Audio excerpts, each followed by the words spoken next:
woman you saw in Victor Lord's room, the woman you saw holding the pillow, forcing it over his face, stopping his last breath, is that woman in this courtroom today? Yes, sir. She is. Can you identify her? She is sitting right there. His widow, Dorian Lord. That is a lie! Look at that woman's face. Just look at her. Order. You can tell she's lying. There will be order in this courtroom, or I will have the bailiff clear it. Order. Order. She's lying. I said order. Order. Counselor, one more outburst from your client, and she will follow this trial from her jail cell. Is that understood? Yes, Your Honor, I assure you there will be no more disturbances. None. Thank you. Continue, Mr. Gannon. Thank you, Your Honor.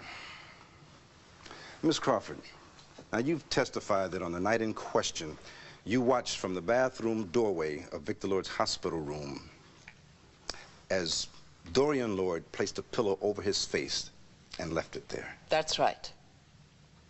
Why didn't you stop it? I was in complete shock. I felt like my feet were rooted to the floor. And by the time I'd recovered enough to do something, Dorian had left. And Mr. Lord was dead. Well, what happened then? Did you call the police? No. Well, what about later? I mean, once it was discovered that Mr. Lord was dead, did you speak with the police then? No. Well, Miss Crawford, when did you talk to the police? Actually, my first conversation with the authorities came just a few months ago. You waited 18 years before you came forward with what you knew. Why? Because I did a terrible thing. And what was that, Miss Crawford? Instead of going to the police, I went to her. Her? Dorian. To tell her that I'd been in the hospital room that night and that I'd seen her smothering Victor Lord. I see. And what was the result of that encounter? Well, we came to an understanding. Dorian has sent me $60,000 a year from that moment on. And in return? I never said a word to anyone about what happened that night. I see.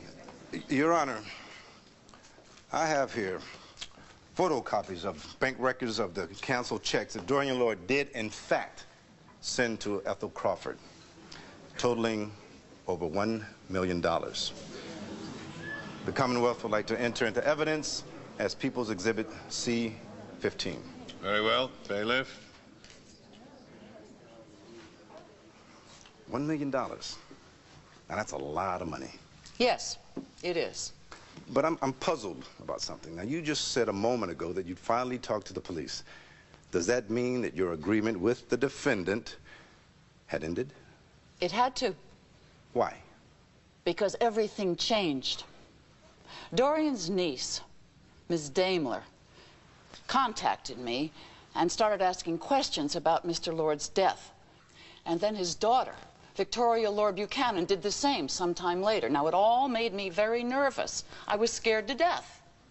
Scared that Blair Daimler or Viki Buchanan might somehow force you to reveal your secret? Yes. No, I am not a young woman, and I'm sick, and I just knew that I couldn't stand up to that kind of pressure. So what did you do?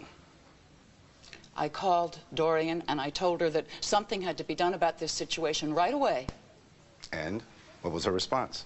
Well, she flew immediately to see me in Charlottesville, and she agreed to a final payment, a lump sum, so that I would be able to leave the country. And how much was this final payment to be?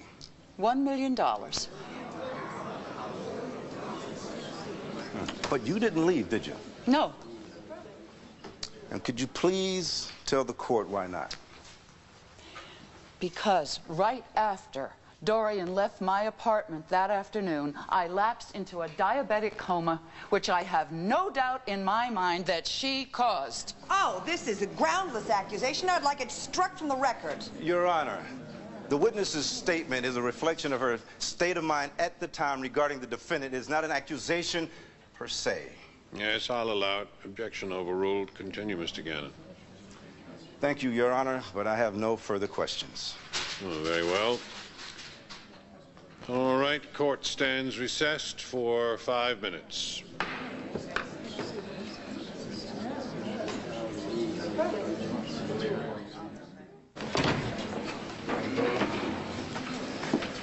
Be seated. Court will come to order. Ms. Gannon, are you ready to cross-examine the witness?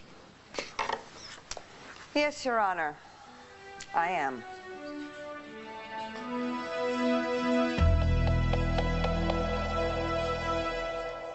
Miss Crawford, you're very aware of Victor Lord's medical history. You were aware that he had a heart attack some 9 months before his first stroke?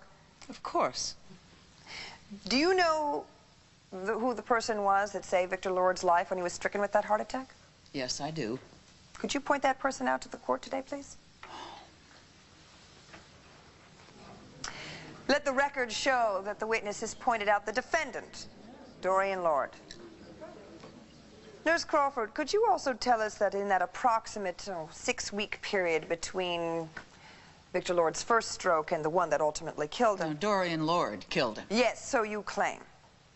Please, just tell me, in the time that I mentioned, did Dorian Lord ever strike Victor Lord? No. Did she ever withhold food from him? No. Did she ever abuse him mentally, physically, verbally? No. No. No.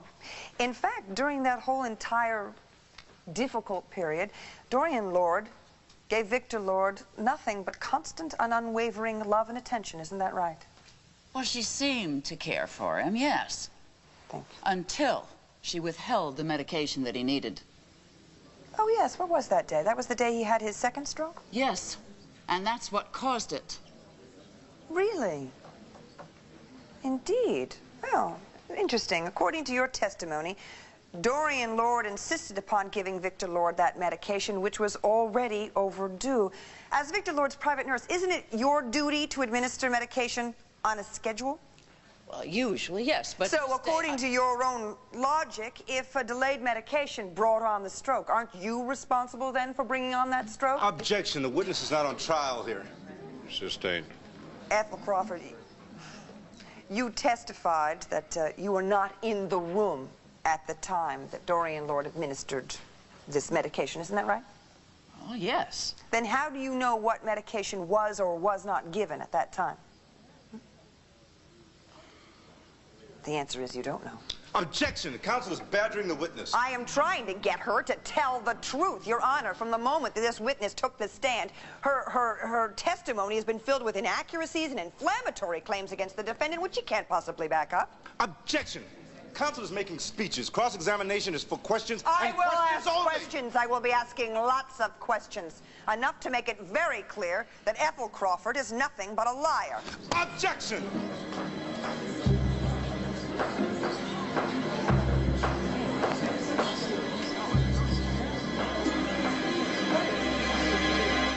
Tell me, Nurse Crawford, do you get easily confused? I don't understand the question. Do you forget things? Do you get foggy? Never. Really?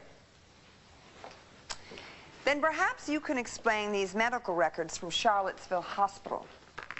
The ones that indicate you've gone into a diabetic shock not once, but twice, as a result of you accidentally giving yourself an overdose of insulin. Objection. The witness's medical history has no relevance to this case. Your Honor, not 10 minutes ago, this witness made a not-so-veiled reference to the defendant as her would-be murderer, and the alleged weapon, a hypodermic needle filled with insulin. Now, I will not sit here while the jury is being biased by ridiculous accusations when A, there's absolutely no proof to back them up, and B, the witness nearly did herself in the very same way once before. Counselor, for the last time, the witness is not on trial. The objection is sustained. And from this point on, you will address the facts of the case and just the facts. Is that understood? Your Honor. Is that understood? Yes. Very well. Proceed. All right, Nurse Crawford, let's just stick to the facts, shall we? Specifically the ones from 18 years ago. Let's talk about what really happened the night Victor Lord died.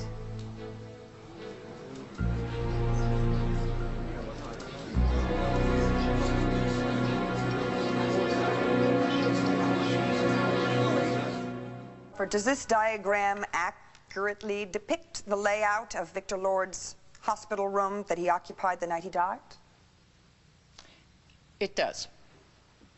And according to your testimony, you were standing here in the bathroom doorway, watching Dorian Lord smother Victor Lord in his bed. Isn't that correct? Meaning Yes. you would have been right about there. Is that correct? Yes. Huh. Well, the bed's over here, though, and at an angle. So? Well, so if someone were standing, say, here, over Victor Lord while he was in his bed, they would have been standing with his or her back to you. Isn't that true? Look at the diagram, Nurse Crawford. Isn't that true? I suppose so, but, There was no moon the night in question, was there? So the room was very dark, wasn't it? well, I guess so. I don't remember. Well, I could show you an almanac, believe me. There was no moon. As a matter of fact, the only light in the room came from the luminescent dials of the machines all around his bed. Isn't that true? I don't remember, but what about it? Well, if the room were so dim and the person were standing here at the bed with their back to you, then I don't see how you could tell who that person was. In fact, Nurse Crawford, isn't it true that you never even got a good look at that person? I know what I saw. The person smothering Victor Lord was Dorian Lord.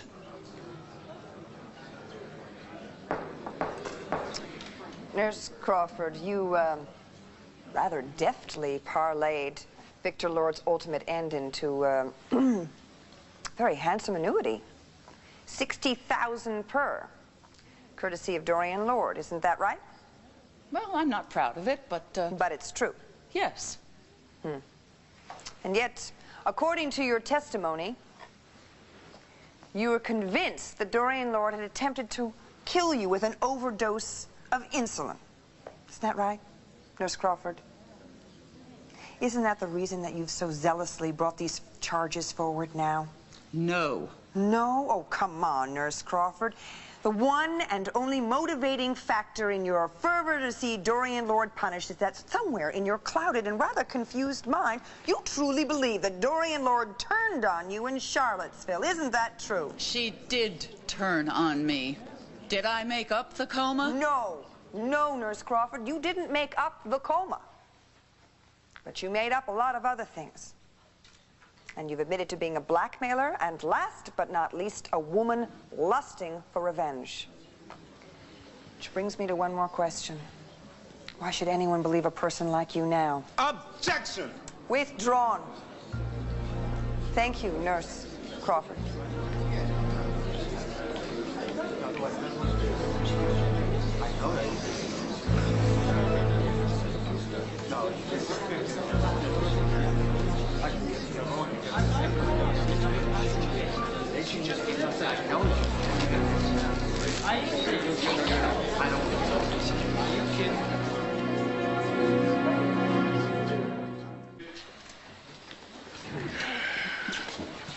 Court will come to order. Mr. Gannon, are you ready to call your next witness? Yes, Your Honor.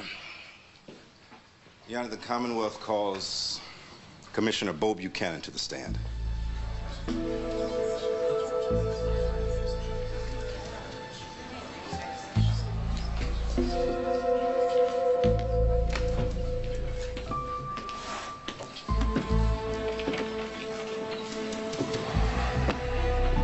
Do you swear to tell the truth, the whole truth, and nothing but the truth? So help you God? I do.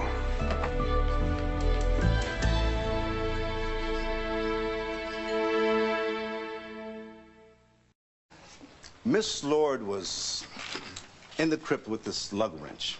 Did you find anything else? Yes, Mrs. Lord had also brought a container of caustic lye.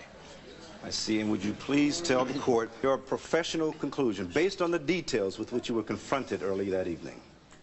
Mrs. Lord went there, broke into the crypt with the sole intention of destroying whatever was left of Victor Lord's remains before we could exhume the body and conduct another autopsy. Thank you, Commissioner. I have no further questions. Given your short tenure as police commissioner, you don't mind a few questions about your experience, do you? Not at all. How many murder arrests have you made? One? This one? Yes. Did you find it unusual that the commissioner himself would be involved in such an arrest? Objection, Your Honor. The commissioner's performance is not on trial here. Oh, but it is. Police performance is as much an issue in court as any criminal activity. Yes, I'll allow it. Continue, Miss Cannon. Thank you, Your Honor. Did you find it odd that you made the arrest yourself? I was just doing my job. Commendable. And with how many attempts at fleeing bail have you dealt? One? This one? Yes. I see. So you've made one arrest for murder and you've experienced one alleged bail jumping. That's not a lot of experience, is it? How can you be confident about your ability to evaluate criminal circumstances when you haven't had very much experience at all? How long have you been police commissioner, Mr. Buchanan? 2 months. And what was your background prior to that? Did you work your way up through the police ranks? No, I was appointed by the mayor. Ah, a political appointee. But I did attend the police academy after the appointment on an informal basis. Oh, I see. You just, what, kind of hung around class? Objection! Withdrawn. Commissioner Buchanan, how many unsolved homicides are currently on record for Lantano County? 13.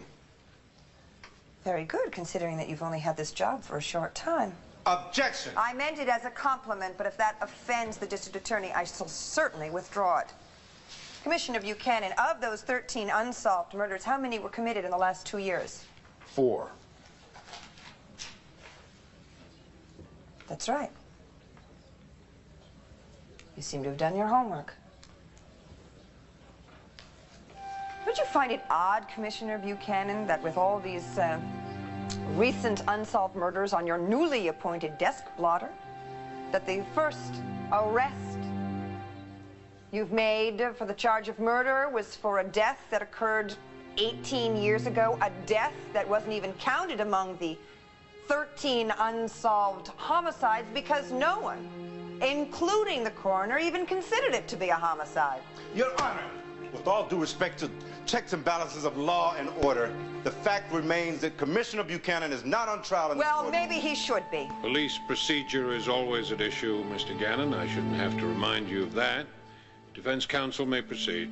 Commissioner Buchanan, were you just doing your duty when you arrested Dorian Lord, or were you acting out some long-standing personal grudge that you have against the defendant? A grudge that is held by your entire family. A grudge that was heightened and exacerbated by the fact that you were married to the defendant's daughter and she opposed that marriage. Objection! All right, that's it. Counsel, approach the bench. Both of you, come up right now.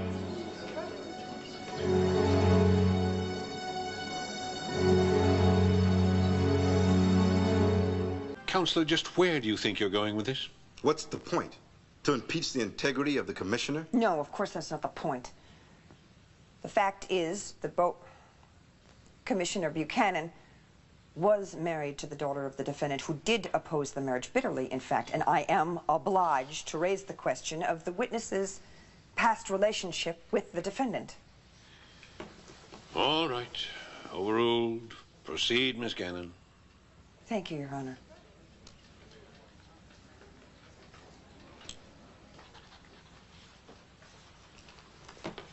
Commissioner Buchanan, isn't it true that you were once married to the daughter of the defendant?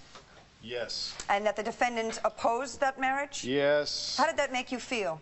How I felt about Dorian Lord then has nothing to do with my Commissioner arresting Buchanan, her how did you for feel Victor about Lord's murder. Dorian That was Lord based when on she evidence. opposed the marriage to her daughter? Nora, just stop it. Your Honor, will you please instruct this witness to answer the question? The witness will answer the question. Commissioner? Commissioner Buchanan, how did you feel about Dorian Lord when she opposed your marriage to her daughter? Did you like her? Did you dislike her? Did you strongly dislike her? Did you, in fact, hate her? Don't you still hate the defendant, Dorian Lord?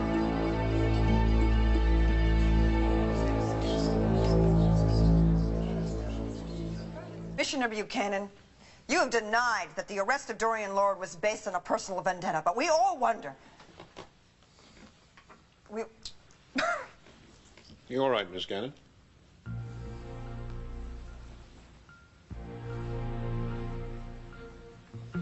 Something in my...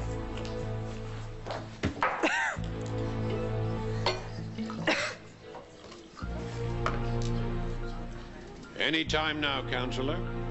Yes, Your Honor.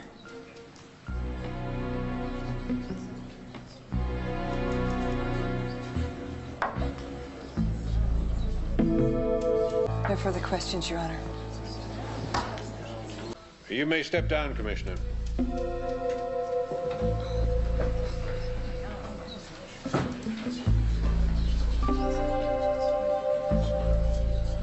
Well, that was a downright earth-shattering display of legal talent and expertise. You realize that you may have lost me my case.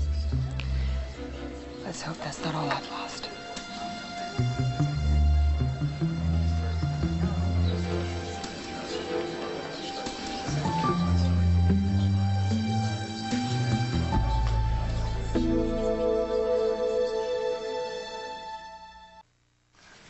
Do you have any further witnesses, Mr. Gannon? Your Honor, the prosecution rests. Very well.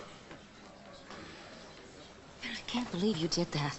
You had your chance and you backed off. Put a sock in it, Dorian. I didn't back off, and we haven't lost anything yet. Miss Gannon? Yes, Your Honor. At this time, I would like to request a directed verdict of not guilty.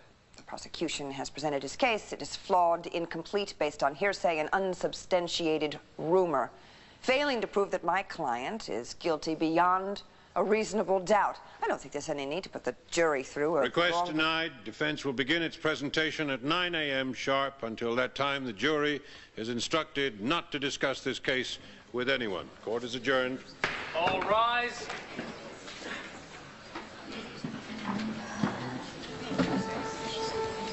I can't believe that you did that. You had your chance to show the jury what the whole Buchanan family is willing to do in order to destroy me. I told you how Beau got Cassie to fake a nervous breakdown so that he could frame me for a crime that I didn't commit. You could have shown that to the jury and blown this whole case wide open, but no, instead, all you were doing was worrying about your boyfriend's feelings.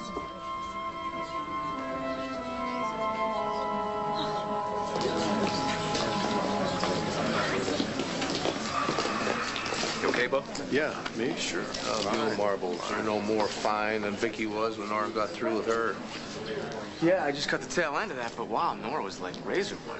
You know, I know she's got a job to do, but I never figured that she would try and tear apart the man she's supposed to love. She made everything you did seem petty, you know, vindictive even. Yeah. I guess she was just doing her job, though, huh, Bo? Some job. You can't look me in the eye, can you? After blowing my case. Hank Gannon gave you an opening wide enough to drive a freight train through. Did you take it? No. You could have convinced that jury that this is all just a vicious vendetta against me. But instead, you chose to... Dorian, I want you to listen up, and I want you to listen up good, because I'm only going to say this once. I did not lay off of Beau. I came down on him hard. Not hard enough to suit you, but hard enough. The last thing we need is for any members of the jury to think that I'm a woman with a mean mouth who will chew up anybody who can't fight back. Once they get that in their heads, they're not going to listen to anything more I have to say. Secondly, the last thing Cassie needs is to read all about how her life was dragged through the middle of your murder trial. Now, Dorian, if you don't like my decisions and if you don't like the way I'm doing my job, be my guest. Get yourself a new lawyer. It's a little bit late for that. Oh, no, it's not. As a matter of fact, it could work to your advantage, you know. All you have to do is do it. The judge would have to give you enough time and your new attorney enough time to prepare. I don't want to do that. I want you. Then you back off.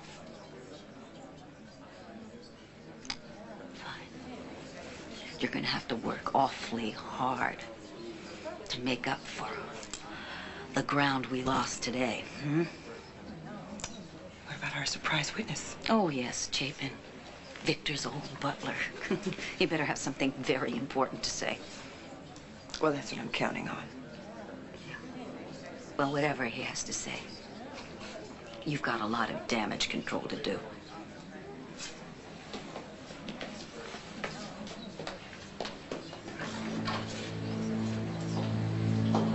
In more ways than one.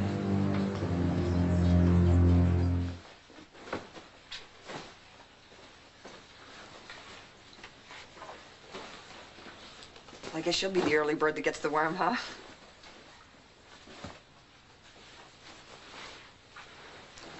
It's not such a bad idea, as a matter of fact. It's been a long day. You tired? Yep. Yeah, it's been a long day for me, too. I'm exhausting. I think I'll probably hit the hay myself pretty soon.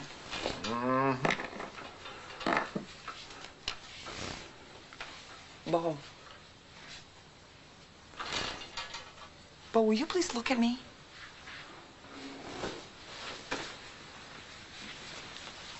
Can we talk about this?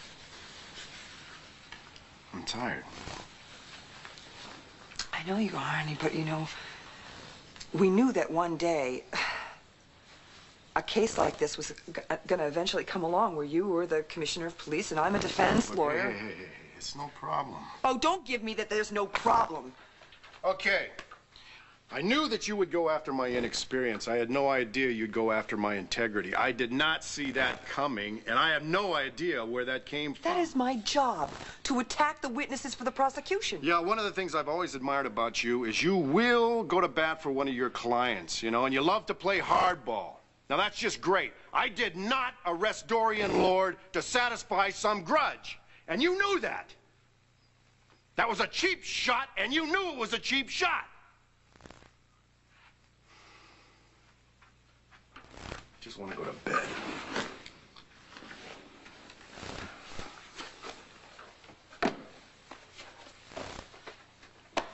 You're really angry, aren't you?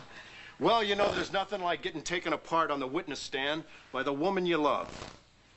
You're a fighter too, Bo Buchanan. You would have done exactly the same thing to me. Yes, you would. If I broke the law, you'd arrest me, wouldn't you?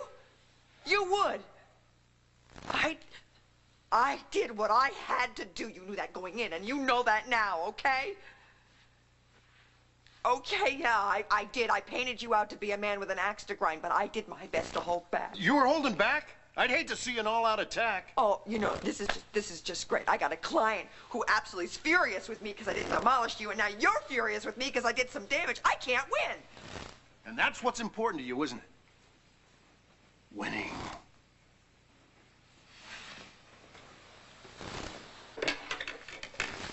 Hello? Dorian Lord? Yes? Who's this?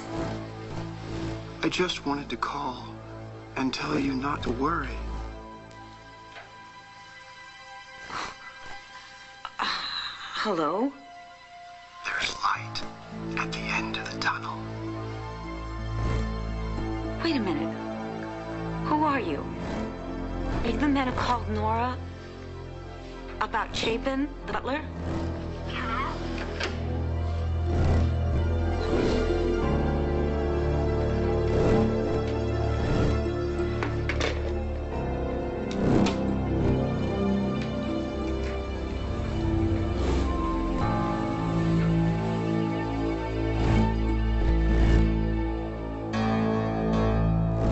Lantano County is now hearing evidence and testimony in the matter of the Commonwealth versus Dorian Lord.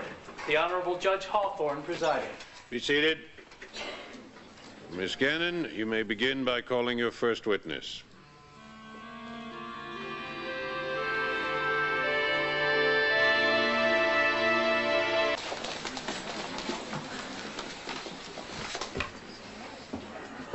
be seated. Ms. Gannon, are we ready to continue? Yes, Your Honor, I am. Very well. You may call your next witness. Thank you, Your Honor. The defense calls Blair Daimler.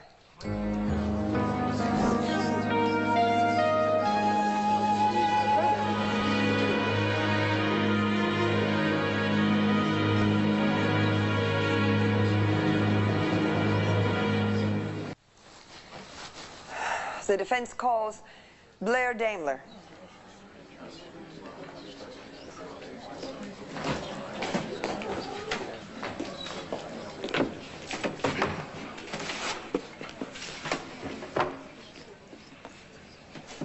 Do you swear that the testimony you're about to give will be the truth? What do you want me to do, be a character witness? Yes, yes, indeed. And then there is one other small thing. The whole truth and nothing but the truth, so help you God? I do.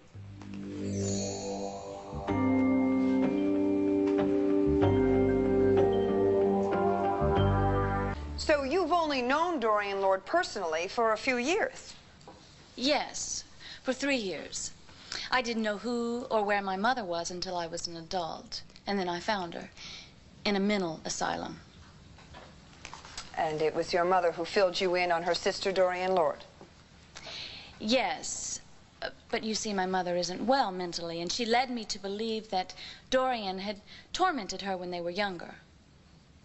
So it was your mother, Agatha Kramer, who essentially told you that Dorian Lord, her sister, caused her psychological problems through mental and physical cruelty, isn't that right?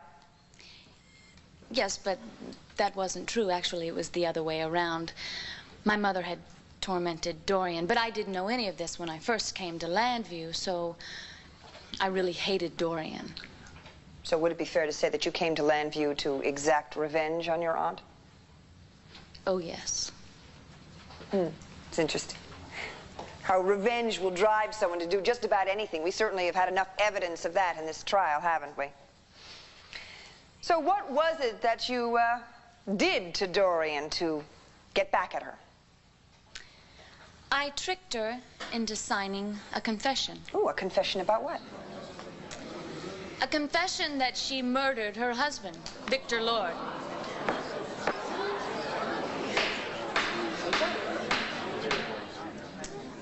I see. And what did you get Dorian to do to keep you from showing this confession to anybody? I made her name me editor of her newspaper, The Intruder. My goodness, that's quite a position. So obviously this confession was true. No, actually it wasn't, and I knew it wasn't. It wasn't true, but then why would Dorian Lord do things if she knew this confession was untrue? I mean, certainly she wouldn't be afraid of the authorities.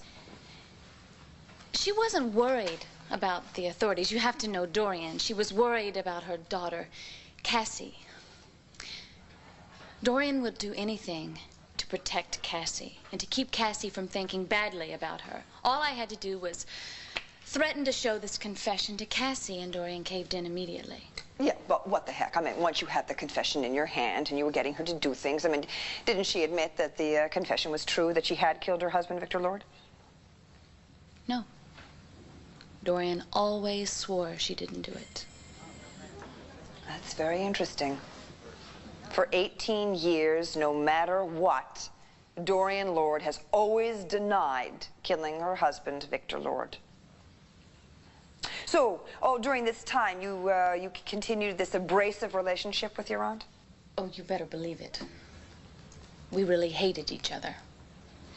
I see. So when the opportunity presented itself, you, like when Victoria Lord Buchanan came to your door seeking information that would hurt her arch-rival Dorian Lord, you told her about this confession, is that right? Yes. I'm not proud of that now, but, yes, I did. I told Viki that Dorian had been willing to do anything once I had the confession. I also told Viki about the money that she'd been paying Ethel Crawford. Yes, we've heard all about those blackmail payments. We certainly have. So you blackmailed Dorian with something that she didn't do, and she paid you in order to protect her daughter, Cassie. Is that right?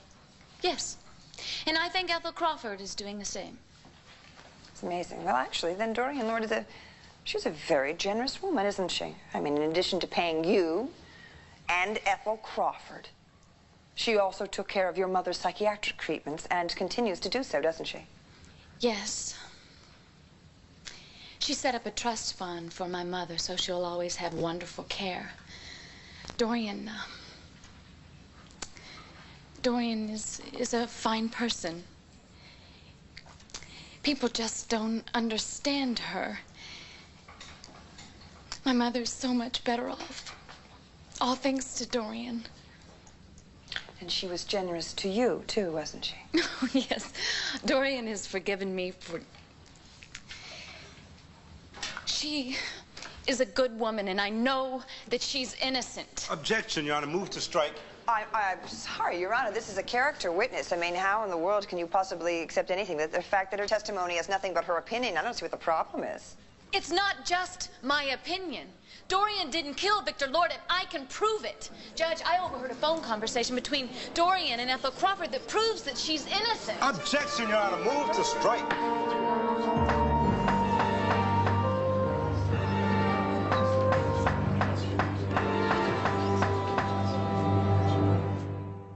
I'm going to allow Miss Daimler's testimony within the bounds I've just prescribed. Very well? Yes, thank you. Well, buddy, hang on. We're in for a bumpy ride. Great.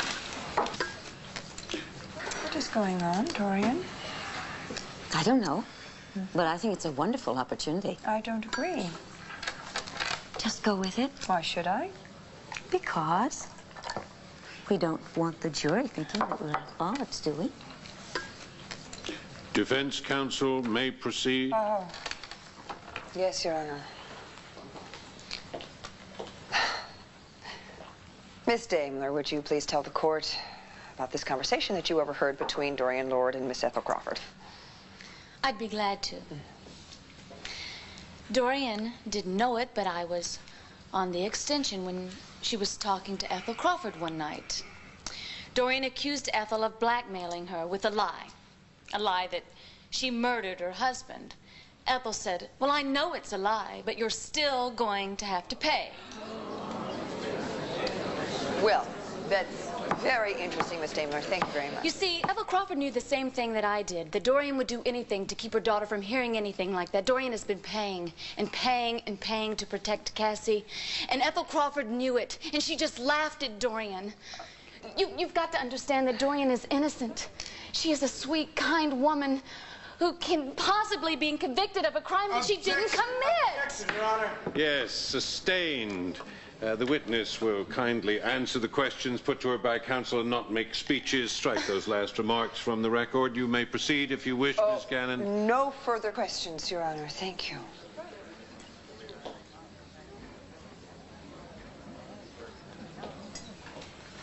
Very well, we'll take a short recess. The jury is cautioned not to discuss this case amongst yourselves.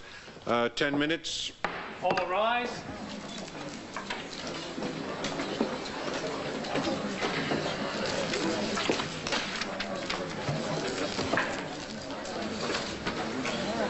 I have 3 questions for you. 1, do you think Hank is stupid?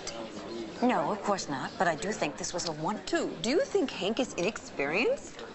No, I'm well aware that he has years. 3, do you think he's going to roll over and play dead with that little stunt that you and Blair pulled? Or do you think he's going to destroy Blair on cross-examination, thereby destroy you? You really think that he could hurt us? Are you kidding? Dorian, Blair's testimony was supposed to be a delaying tactic. A little puff, a little angel food for thought, a little stall while we hoped that our star witness, our surprise witness, would show up. I want Chapin to show up as much as you do. You better get down on your knees and pray that he does. Because otherwise, when Hank takes Blair apart, your little thing that you guys cooked up will end up being the final nail in your coffin. Just Hank, she is lying. I know, Viki.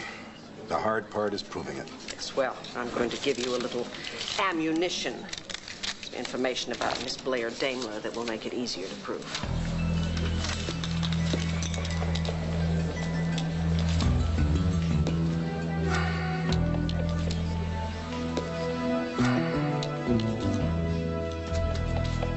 Would remind the witness that she is still under oath. Mr. Gannon, you may proceed. Thank you, Your Honor. Miss Daimler, do you often eavesdrop on private phone conversations? No. So it's just this once. Are you aware of the penalty for perjury?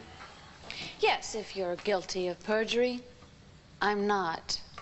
I see. So everything in your testimony was true? Yes. How can we be sure about that? Well, you'll just have to take my word for it. Here it comes. All right, Miss Daimler. Then let's examine your word. When you were working for a different newspaper, the Banner to be specific, isn't it true that you wrote an article and intentionally misquoted a prominent politician who then sued the paper? No, I didn't misquote him. He lied and then said I did. Oh, but everybody believed him? Yes.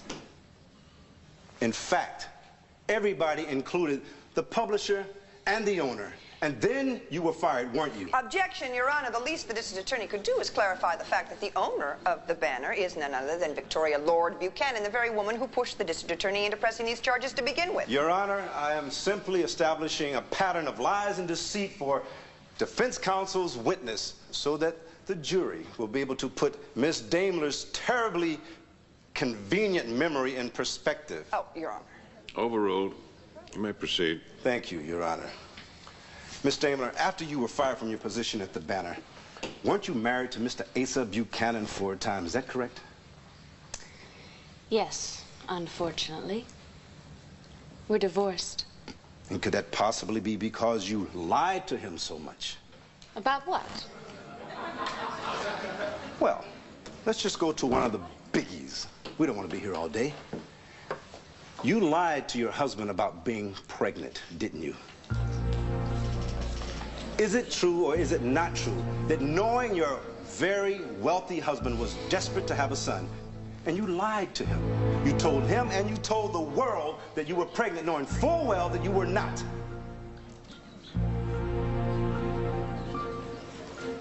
Miss Daimler, we're waiting for your answer.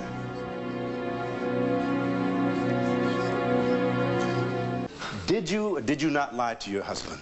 No, I didn't. I was pregnant. I mean, I thought I was pregnant. It's what's called an hysterical pregnancy.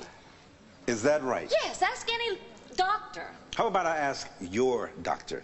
How about I call Dr. Larry Wallach to the stand and have him testify that he didn't believe there was an hysterical pregnancy. He thought you were lying, and he said so at the time. Your Honor. The witness is not on trial here. What does this have to do with the case? Sustained. Hi. Strike that last remark. Call Dr. Wallach. I thought I was pregnant. Did you? Or did you just think it was okay Your to Honor. lie about it like you lied about a phone conversation you never overheard so you could sustained. save your aunt from a murder conviction? Your Honor. She's innocent. She doesn't deserve to be convicted for a crime Are that you she sure did. about that? Do you know that, or do you just know how to lie? Mr. Gannon. Withdrawn, Your Honor. I have no further questions for this witness. Thank you, Mr. Gannon. Would you strike those last remarks from the record? The witness may step down.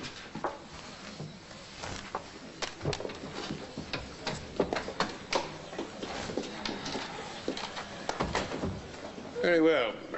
I think we'll take a short recess. 10 minutes. All rise. I thought Blair was a lot smarter than that. Certainly never thought she would perjure herself for Dorian. Well, I don't think it was effective. Take a look at the opposition.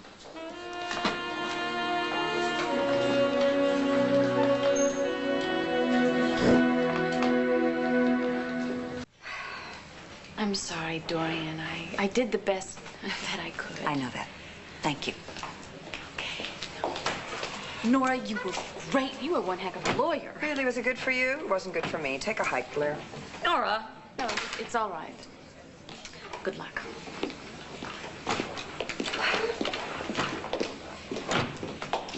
Well, are you satisfied now? I warned you not to beat you, but you didn't listen. Now you've got a jury who thinks you're so desperate you'll put anyone on the stand who'll lie for you because you don't have anyone who'll go on the stand and say you're innocent. It wasn't all that bad. Oh, believe me, Dorian, I've seen a few juries in my day. So now I'm going to suggest something to you that I suggested the first time we met. What? Plead guilty. No. That is insane. Why should I plead guilty when I am not guilty? I will never, ever say that I am guilty. Do you hear me? My hearing is not the problem, Dorian. Nora, we're just going to have faith that Chapin, the butler, will show up. Or perhaps the mysterious man who phoned you about Chapin will call again with something else. Well, after all, he came through for us once. Why shouldn't he do it again?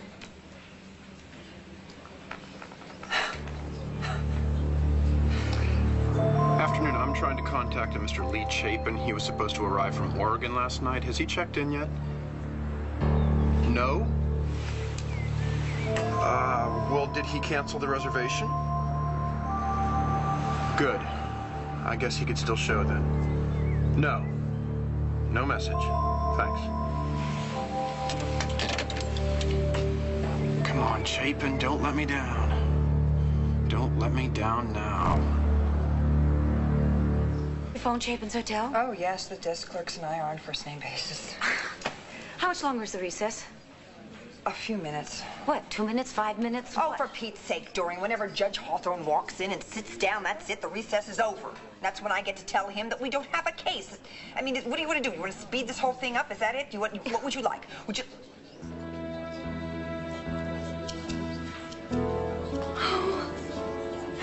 Oh, my God, it's Chapin. It's Chapin. Thank God. Good heavens. What is it? It's Chapin. My father's butler. What in God's name is he doing here?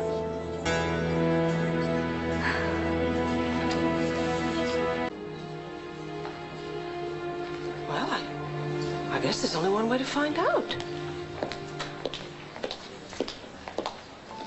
Are you sure this is going to work?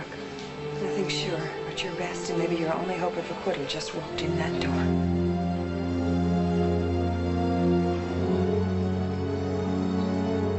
Miss Gannon, I'm afraid if your missing witness has not yet Your arrived... Honor, I am happy to report that our witness has made his way to the courtroom. Oh, well, let's get on with it then, shall we? Yes, sir. The defense calls Mr. Lee Chapin. Lee Chapin? Now we know why Nora sneaked out of town. Yeah, well, it's too late now, and I don't like it. Do you swear to tell the truth, the whole truth, and nothing but the truth, so help you God? I do. My name is Lee Chapin, and I live in Portland, Oregon. And before that, where did you call home? Landview at Land Fair. The home of the late Victor Lord. Yes, indeed. I was Mr. Lord's butler from 1957 until his untimely demise. Oh, Mr. Chapin, as Victor Lord's personal butler, then you must have been well acquainted with his wife, his widow, Dorian Lord. Oh, yes, ma'am. I knew her. And how did you feel about her? You're sworn to tell the truth, Mr. Chapin. Did you like Dorian Lord? No, ma'am. Not much. What about her didn't you like? Well, to be perfectly honest, I always thought that she was out for herself. I never thought that she had Mr. Lord's best interest at heart. That's very interesting, Mr. Chapin. If you harbored such negative feelings about Dorian Lord, then why did you agree to fly all the way across the country Because to appear as a witness in her defense? You were very persuasive, Miss. Well, thank you, Mr. Chapin, but if you recall our conversation, I did not compel you to come here. You You made the trip of your own free will, didn't you? Yes, ma'am, I did. Why then, Mr. Chapin? Why are you here? Because the least a man can do is to tell the truth as he knows the truth, Mrs. Gannon. And what is the truth as you know the truth? I believe, and it is possible, that Dorian Lord has been wrongfully accused of murder.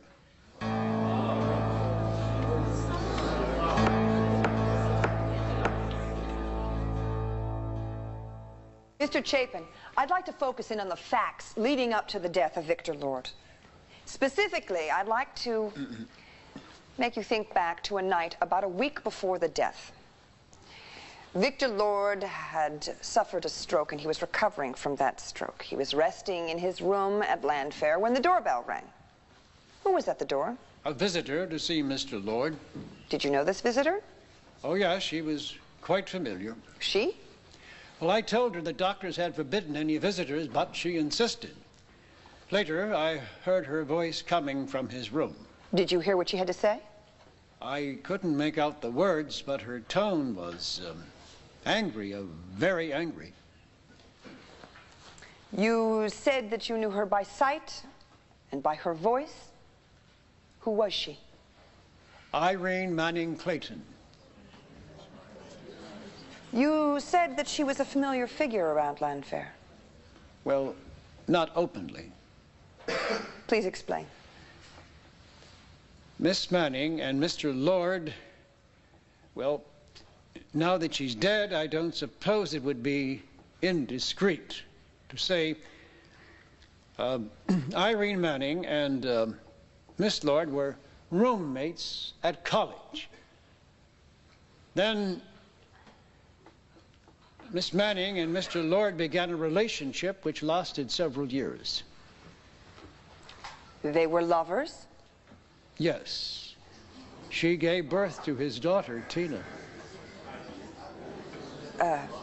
Mr. Chapin, I wasn't aware that butlers were so privy to the personal lives of their employers. Mr. Lord depended on me to arrange their assignations, which continued secretly for a number of years. Your Honor, this is all great for tabloids, but I fail to see the relevance in this case. Excuse me, please, Your Honor, if I may be permitted to demonstrate the relevance. Yes, you may proceed expeditiously. Yes, Your Honor. Mr. Chapin, let's move right on to the night of Victor Lord's death. Were you present at the hospital that night? Why, of course. I was always nearby in case I was needed. Will you please tell the court where you were and what you saw moments before you learned of Victor Lord's death? Well, I had gone down to the hospital cafeteria to get myself a cup of tea. And on the way back, as I got out of the elevator, I saw a woman rushing down the hall from the direction of Mr. Lord's room. And how did this woman look to you? Well, she was very disheveled and upset, agitated. She didn't even recognize me. Mr. Chapin, was this woman Dorian Lord? No, ma'am. It was Irene Manning Clayton.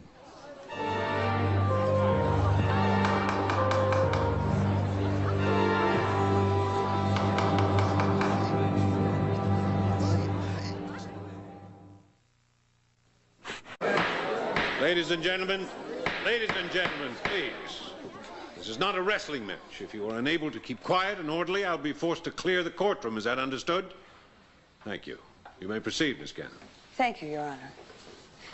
Mr. Chapin, if that was Irene Manning Clayton running from Victor Lord's room that night, where was Dorian Lord? Well, as I passed Mrs. Clayton in the hall as I was going toward Mr.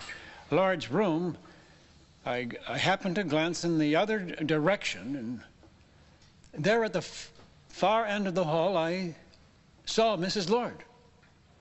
Was she alone? No, she was in conversation with Mr. Riley. Mr. Joseph Riley, the late husband of Victoria Lord Buchanan, Victor Lord's daughter? Yes, ma'am. And what time was this? It was 9 o'clock precisely. Precisely? How can you be so sure? Well, I gave myself exactly 15 minutes to get my cup of tea and return to Mr. Lord's room by 9 o'clock. And then did you proceed into Mr. Lord's hospital room? Well, I was going toward it when the door suddenly opened and Mr. Lord's private duty nurse emerged. Nurse Ethel Crawford? Yes, and she was pale as a ghost and her hand was shaking. And as she steadied herself against the door, she suddenly began calling out for a doctor. The medical team came running and they hurried into the room. And a few minutes later, why, Dr. Craig came out in the hall and told everyone that Mr. Lord was dead. God rest his soul.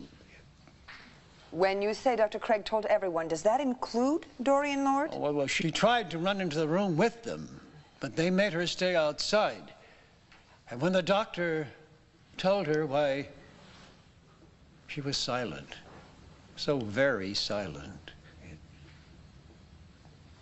Mr. Chapin, let's just take a step back for a minute.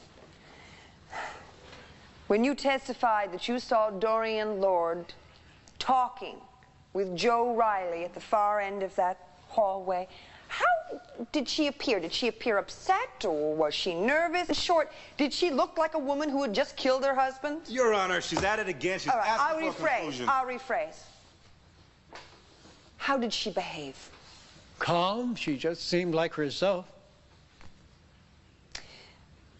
Ethel Crawford, Nurse Ethel Crawford, has testified that she was in the bathroom of Victor Lord's hospital room and she saw Dorian Lord smother her husband with a pillow, and the time was 9 o'clock. Well, no, she is mistaken. Mistaken? But she swore. Well, I'm sorry, but I know what I saw, Mrs. Gannon. At 9 o'clock, Dorian Lord was at the far end of the hall calmly talking to Mr. Joe Riley. Now, she could not be in two places at the same time. No, you're right, Mr. Chapin. She couldn't be. Thank you. No further questions, Your Honor.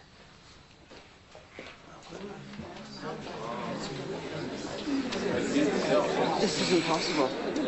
It's not possible. It's not. Irene Clayton didn't kill my father. Dorian did. This can't be, Sloan. It can't be. How can you be sure about that? Well, I told you I had timed my trip to the cafeteria. How did you time it? I mean, did you look at your watch? Did you check the clock? Did someone tell you the time? Well, I guess I must have looked at my watch. You guess? Well, you are talking about 18 years ago, sir.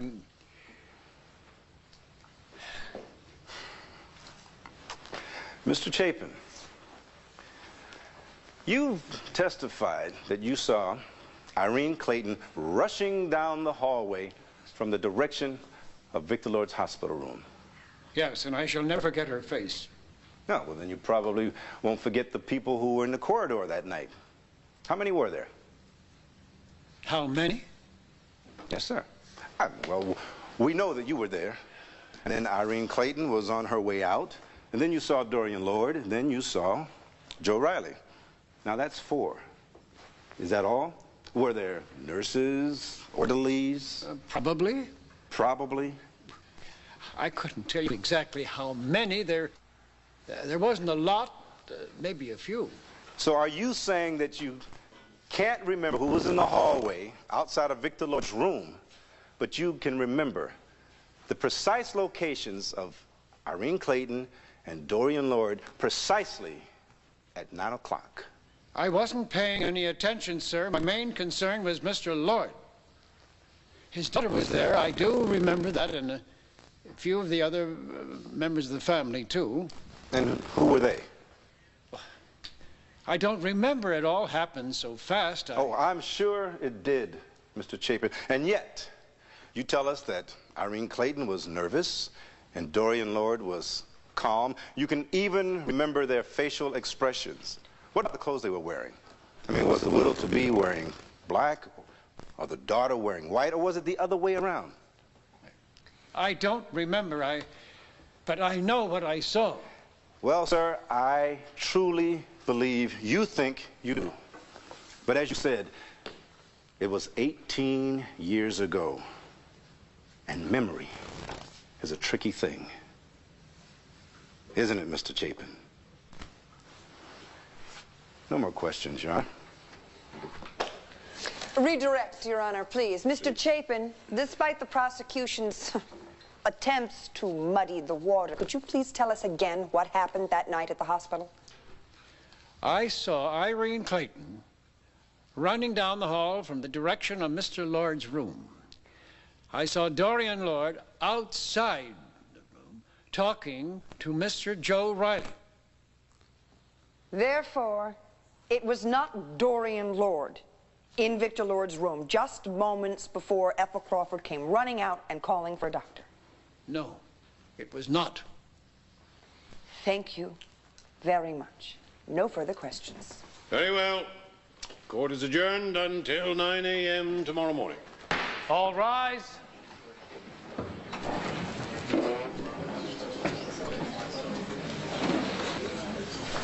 Well, what do you think? Did it work? Oh, I think we've established reasonable doubt in the minds of the jury. Ethel Crawford saw somebody smother Victor Lord, but they think it might not have been you. Is it enough to get me an acquittal? Nora, I'm asking you, is it enough?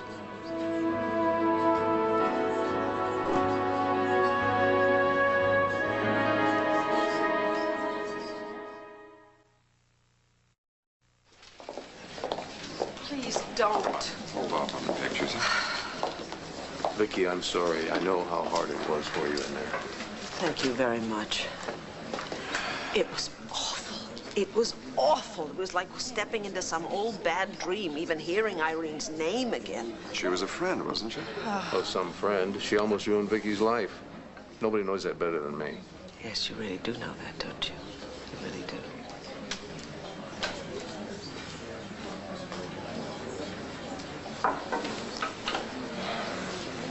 I didn't say I was happy. I said you had to admire Nora's skill. That's what I said. Yeah, well, you admire it. I've got to figure out damage control.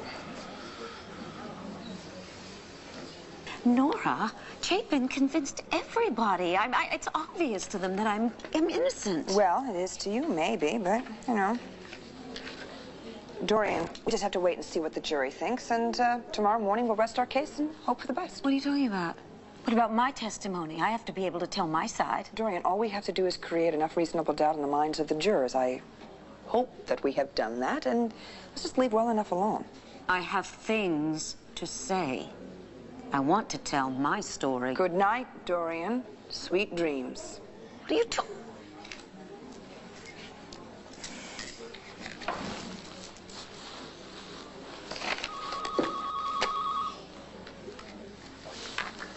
Nora Gannon.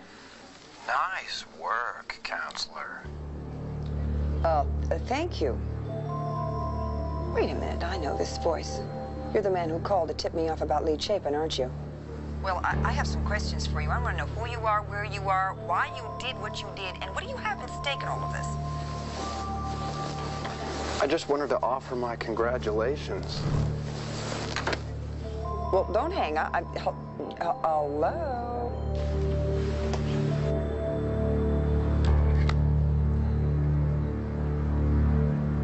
Would you undo these cuffs as quickly as possible? I've made the arrangements and got permission. It's all right. Besides, all my client's going to do is sit next to me listening attentively, very quietly, all day. Thank you. Nora, look, I think that you have done a wonderful job for me so far. Thank you. But this is my future, and it's my life, and I know what I have to do. You have got to put me on the witness stand. It's my only hope of winning an acquittal. I would be happy to put you on the witness stand over my dead body. Well then, Miss Gannon, prepare to die. To commit suicide, why don't you just open a window and jump? It's so much faster and cleaner than getting on the witness stand. Nora, what makes you think I'm going to self-destruct? What makes you think you won't? Because I'm an intelligent, articulate woman. I've got a story to tell. Write your memoirs. Sell your story to the television, because I will not, and I cannot let you take that stand. Nora, I know that you're trying to protect me, but there is still a chance that that jury will go into that room, put their collective minds together, and decide that I murdered Victor. Yes, there's always that chance. Well, it's a chance I can't afford to take. You're forgetting the last testimony that they heard. Lee Chapin, Victor Lord's butler, said that he knows you were not in the room when Victor Lord died. But what if the jury focuses on Hank's cross-examination? Hank made a mockery of Chapin's age, his memory, his facts. No, I have got to do everything in my power to reinforce Chapin's testimony by telling my version of what happened that night. And what makes you think the jury's going to listen to you? You haven't exactly been winning little gold stars from those 12 chairs over there. All the more reason for me to testify. It's our chance to show the jury the real Dorian Lord. That's what I'm afraid of. Dorian, I win cases. That's what I do. I fight for my client, and I win. And I will not have you blow hundreds of hours of my work to satisfy your ego. Nora, if you lose this case, it's just another case to you. But it's my life, and I'm not going to let them take it away from me without putting up a fight. Nora, please put me on the stand.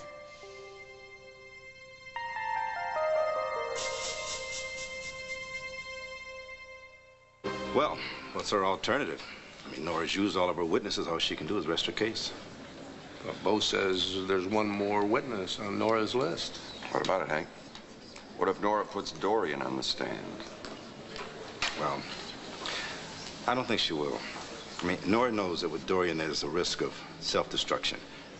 Now, Nora, she's many things. All rise. Dumb isn't one of them. Look.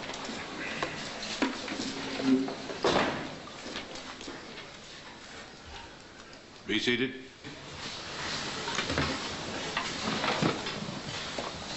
Remember? No theatrics, I know. Nora, I promised I'd behave myself, didn't I? You'd better. Or else those 12 faces over there will all be saying the same thing. Guilty.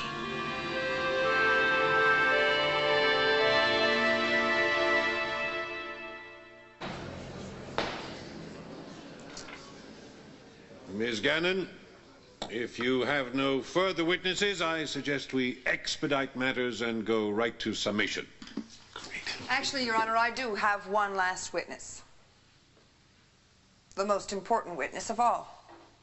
The defense calls Dorian Lord.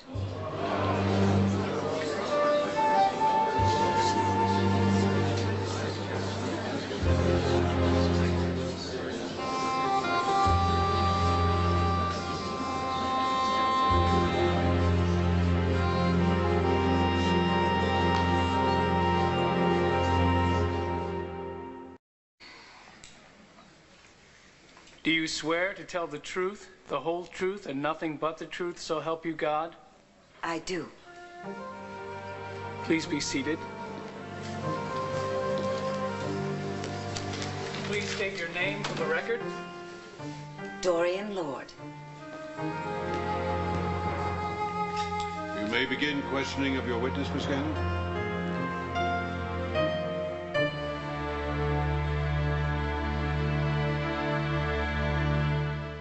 So you worked continually, putting yourself through medical school and becoming a doctor. That was about, what, 20 years ago, wasn't it? Yes. And where was your first position, a staff position? Landview Hospital. Well, that must have been a very important event in your life. Oh, it was, most definitely. I mean, there were many obstacles along the way. There were the financial hurdles, all of them, and then there were family tragedies. So when I came on staff at Landview Hospital, it was the realization of a dream. It truly was. What made you want to become a doctor? I wanted to help people, to make their lives better. And may I say that when I was doing that, I was very happy. Your Honor, Mrs. Lord's desire to heal and help is hardly why we're here. Is that an objection, Mr. Gannon? Your Honor, I'd simply like to move on to the issue at hand, if we may. Well, you read my mind, Mr. Gannon. We'll move on. How did you tell us about your first meeting with Victor Lord? My first? I'm not sure that I can do that. I think that we probably met at some social function or at the hospital. But I can give you the exact date that I came to know Victor very well. Tell us about that. It was March 3rd, 1975. Victor Lord suffered a massive heart attack in my home. Ah, yes. The prosecution's witness, Victoria Lord Buchanan, admitted That you saved his life. Would you agree with that? Most definitely. He had a blockage of the left ventricle to the heart. It caused it to collapse, triggering a heart attack. Victor was essentially minutes from death. And what did you do? I applied CPR. That's when you press very hard.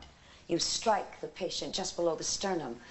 That's right here, in an effort to force the heart to start beating again.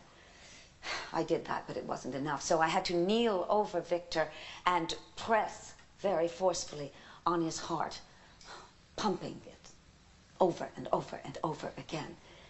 Basically, I was pumping his blood for him, breathing for him.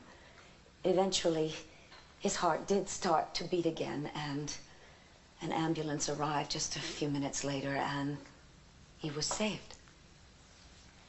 My goodness, I'm sure Victor Lord was very grateful that you'd been there. Absolutely. And I think that it explains the rather extraordinary bond that the two of us felt from that time on. You became very close? Oh, yes. And you fell in love? Yes, we did. And then you were married? Yes. And although his family felt that I had only married him for his money, well, not his whole family, his daughter, Victoria. But it wasn't true. He was a good man, and I loved him. Thank you, Mrs. Thorpe. I never understood why she chose to ignore the fact that I had saved his life, or why she hated me for loving him and letting him live the last few months of his life happily married.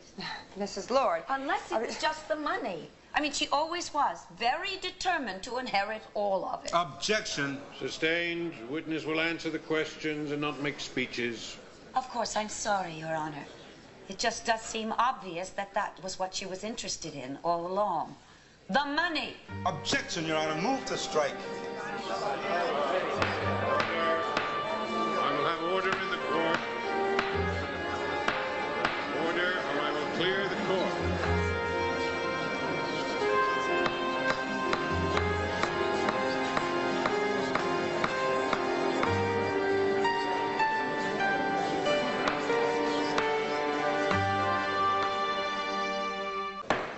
I'll have it quiet in here. Quiet. I have warned this assembly. I warned you, Dorian. No enough. tricks, no games. Mrs. Lord, you will only answer questions put to you by the attorney. Yes, Your Honor. Proceed. Thank you, Your Honor. Mrs. Lord, how long were you and Victor Lord married? 7 months, 4 days. We both knew that we didn't have very long, but he was very brave. During this 7-month marriage, did you spend a lot of time together? We were virtually inseparable. Oh, yeah. That was the only way that Victor would have it. She bullied my father into isolation. She wouldn't let Tony see him, and then she wouldn't let me see him. And after his heart attack, he had to cut back on his time spent on business at the Banner, yes? Oh, yes, he tired very easily. I tried to encourage him to keep his attention up at the Banner, but he said that it didn't matter to him anymore and that he wanted to spend more time with me. And aside from you, whom else did he spend his time with? In all honesty, virtually no one. And that was his choice. Liar. What about his children? Victor was in a very fragile state, and being with people who disturbed him was really out of the question. Objection, Your Honor. Mrs. Lord's commentary on Mr. Lord's state of mind is supposition. No, excuse me. I'm sorry, that's not true. Your Honor, Victor told me himself that he did not wish to see Viki or Tony, but most especially Viki. Yes, all right, I'll allow this. Mrs. Lord, did Victor Lord ever indicate to you that he did not want to see his daughter Victoria at all? Yes. Why was that? Because Victor was very deeply disturbed by Vicky's marriage to Joe Riley. They argued about it. Oh, time and time again. Finally, Victor, he said he did not want to see Vicky anymore. It was just too painful. Oh, painful how? It's what caused his first stroke. Mrs. Lord, are you saying that the stroke that ultimately ended Victor Lord's life was caused by his agitation over his daughter's marriage? I hate to say something like this right here out in the open, but since Viki is the one who forced this trial, my answer is yes. That is exactly what happened. Objection, Your Honor. Oh, no, Your Honor, I'm sorry. This witness is a doctor, and she was intimately acquainted with the medical and psychological condition of the deceased. Therefore, I say that this line of questioning is entirely relevant to this case. Continue. Thank you, Your Honor. Mrs. Lord, when you say that his daughter and her husband upset Victor Lord, what exactly do you mean? I mean that when he saw Victoria, his daughter, he had a negative physical reaction. His heart would start to beat faster, his breathing would become erratic. It was really quite dramatic. Thank you. As in the case of that first stroke, Viki and Joe had just left after visiting, and Victor was railing and railing about how much he disliked Joe and how he was sure that Joe was going to hurt Viki someday, and how frustrated he was that Viki wouldn't or couldn't listen to him, and how deeply, deeply disappointed he was in his daughter. He became very agitated, very upset. He worked himself up into such a state of anxiety that right before my very eyes, he suffered a massive stroke. You miserable liar! You're a lying, murdering liar!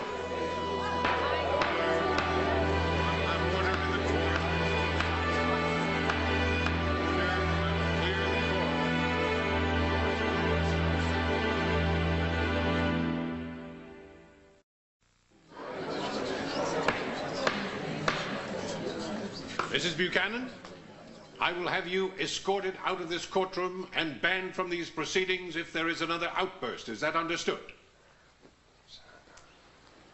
Now, Miss Gannon, is there any possibility that we could end these proceedings before midnight? Oh, yes, Your Honor. I'm just going to roll this right along. Mrs. Lord, I have to ask you some questions about the period following Victor Lord's first stroke. I would like some short and specific answers. Understood? Of course. Thank you. As Victor Lord's primary caregiver, did you make arrangements for care upon his release from the hospital? Yes, I hired Victor a private duty nurse. Was that Ethel Crawford? Yes. And how long did Ethel Crawford care for Victor Lord? At home? Yes. A month. Because during that time, he suffered a second, much more severe stroke and had to be readmitted into the hospital. Ethel Crawford testified in this court that Victor Lord had that second stroke because you withheld medication from him. Do you disagree with that assertion? I most certainly do. It's completely untrue.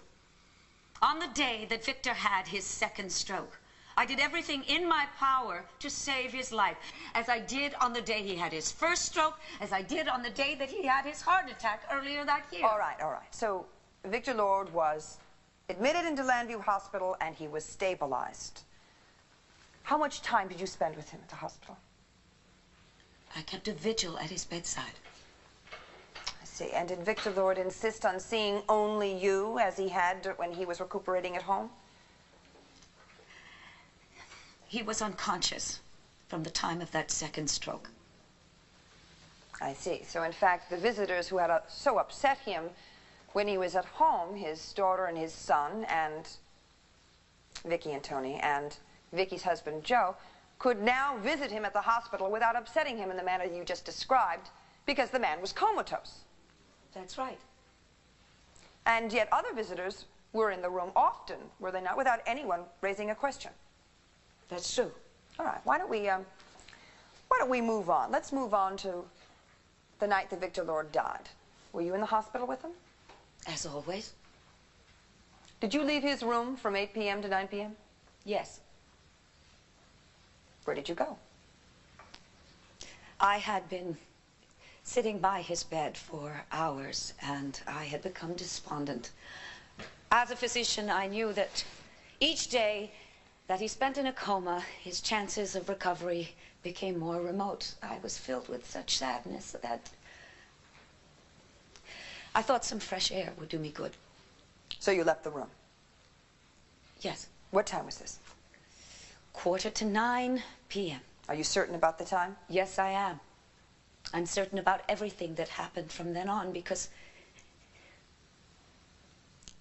it turned out to be the last hour of my dear husband's life.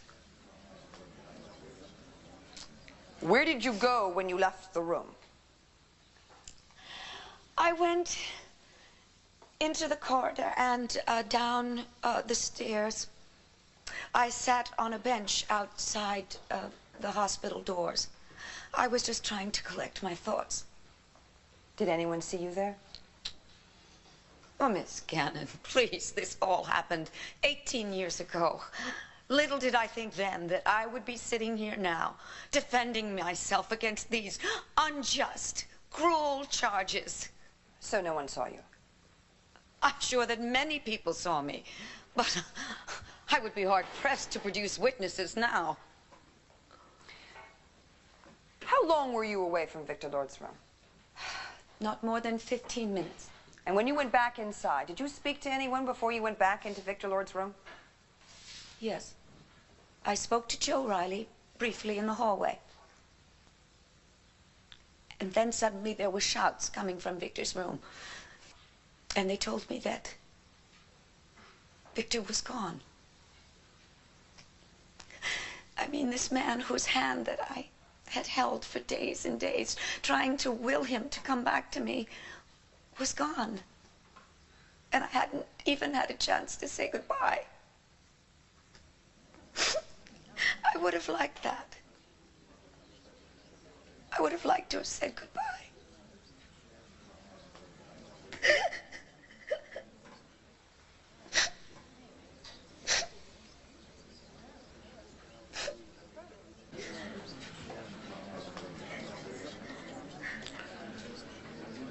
Miss Gannon, if we take a brief recess, do you think your client will be able to continue? Yes, Your Honor. Very well. Court is recessed for 15 minutes. All rise.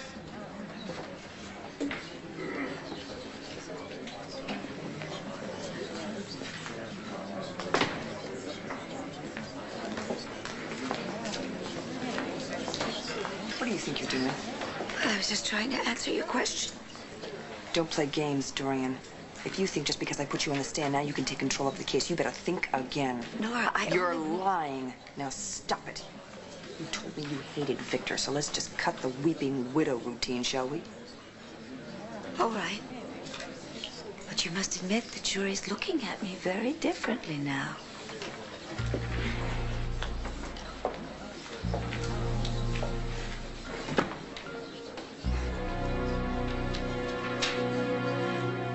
Dorian is doing it again. She is getting away with murder all over again. I'll just try to stay calm. Hank hasn't had his turn yet. Sloan's right.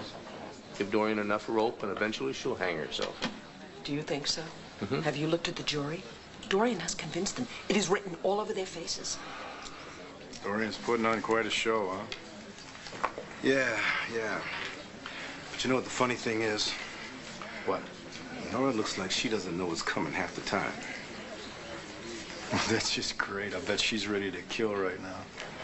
So you think you're going to be able to break Dorian down? Well, buddy, let's hope so. Let's just hope so. I want simple answers. I mean it. One word, one syllable, if at all possible. All right, Nora, but I just want to make sure I make things clear to the jury. Oh, yeah, right. I'm sure. You just make sure the answers are short and to the point. Of course.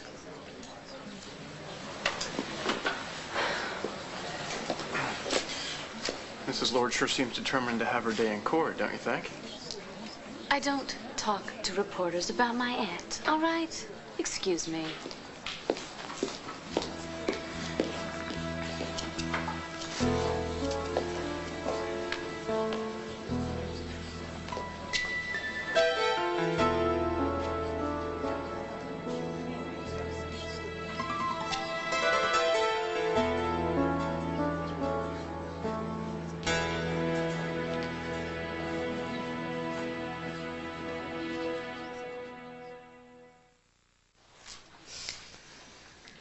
Mrs. Lord, do you feel well enough to continue?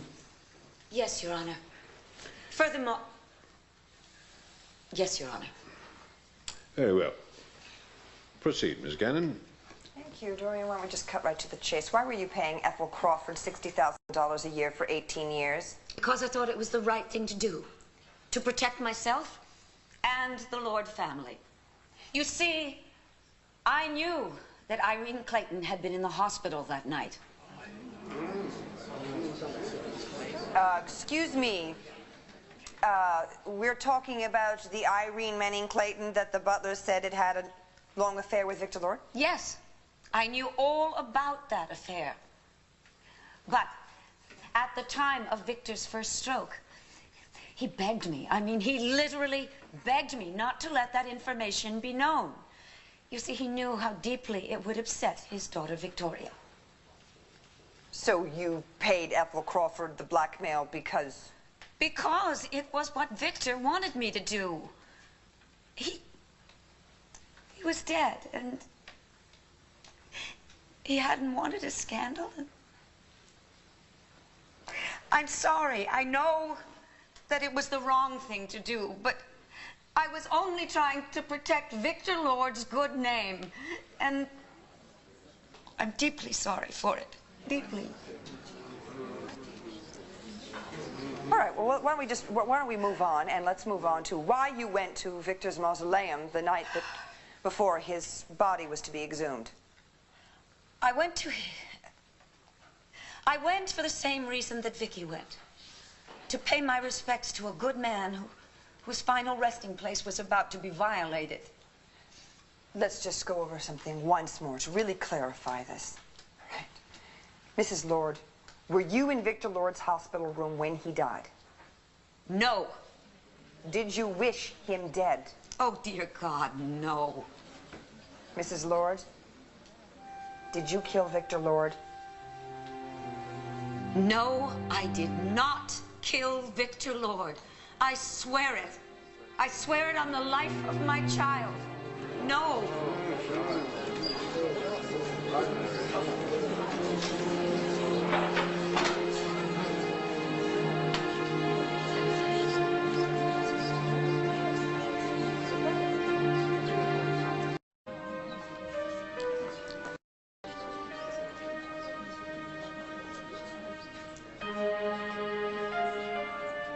Ms. Gannon, is there a problem?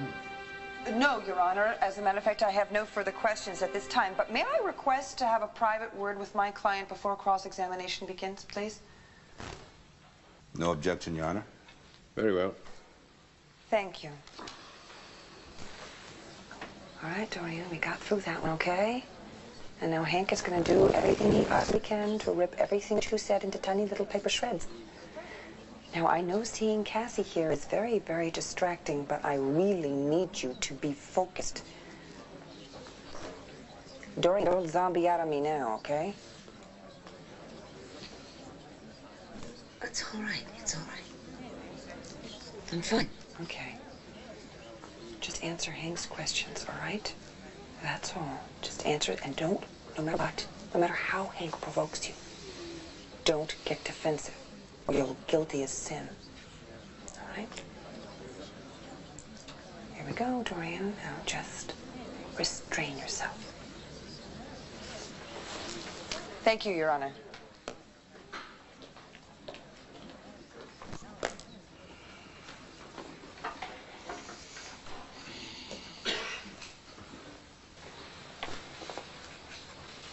You're looking a little worried, Bo.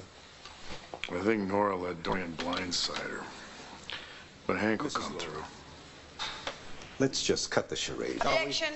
Sustained. Withdrawn. Mrs. Lord, you say you visited Victor Lord's mausoleum on the night before his exhumation to pay your last respects. Yes. Then would you please explain to the jury why you needed a can of caustic lye to pay your last respects? Or, how about this luck wrench, Mrs. Lord? Would you explain to this jury why you need these with you?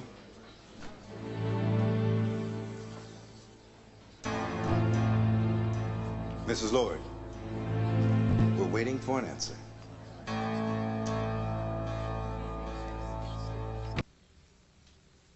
I have no idea how those things got into the crypt.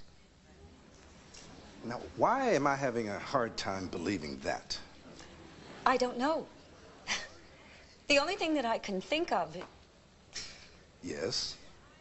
Well, I hate saying something like this, but my back was towards the door, and I did not see her come in, but it does seem entirely possible that Victoria Lord Buchanan brought them with her.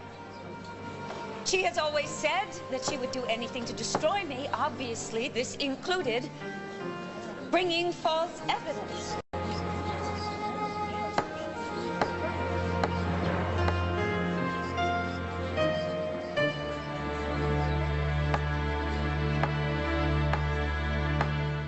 All right, let me... that you think Victor Lord's brought these items to plant as you.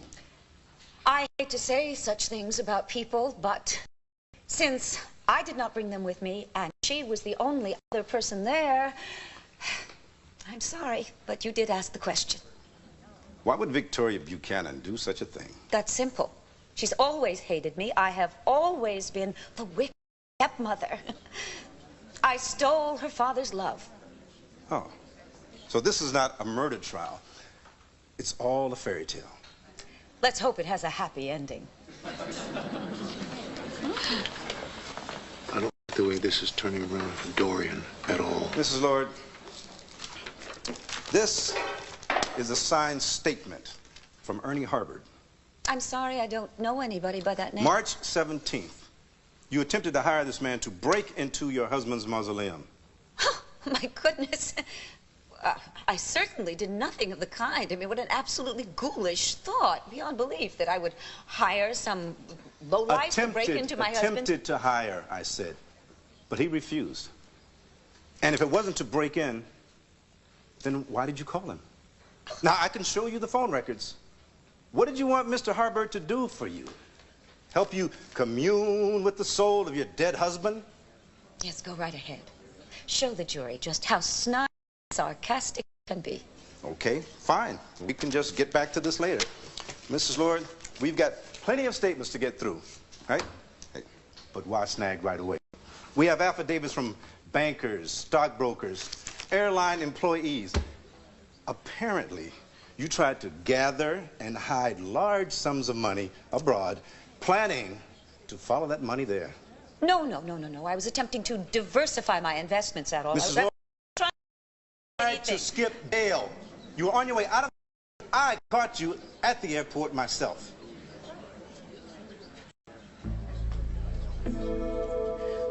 All right. I admit it. I had lost all faith in the judicial system.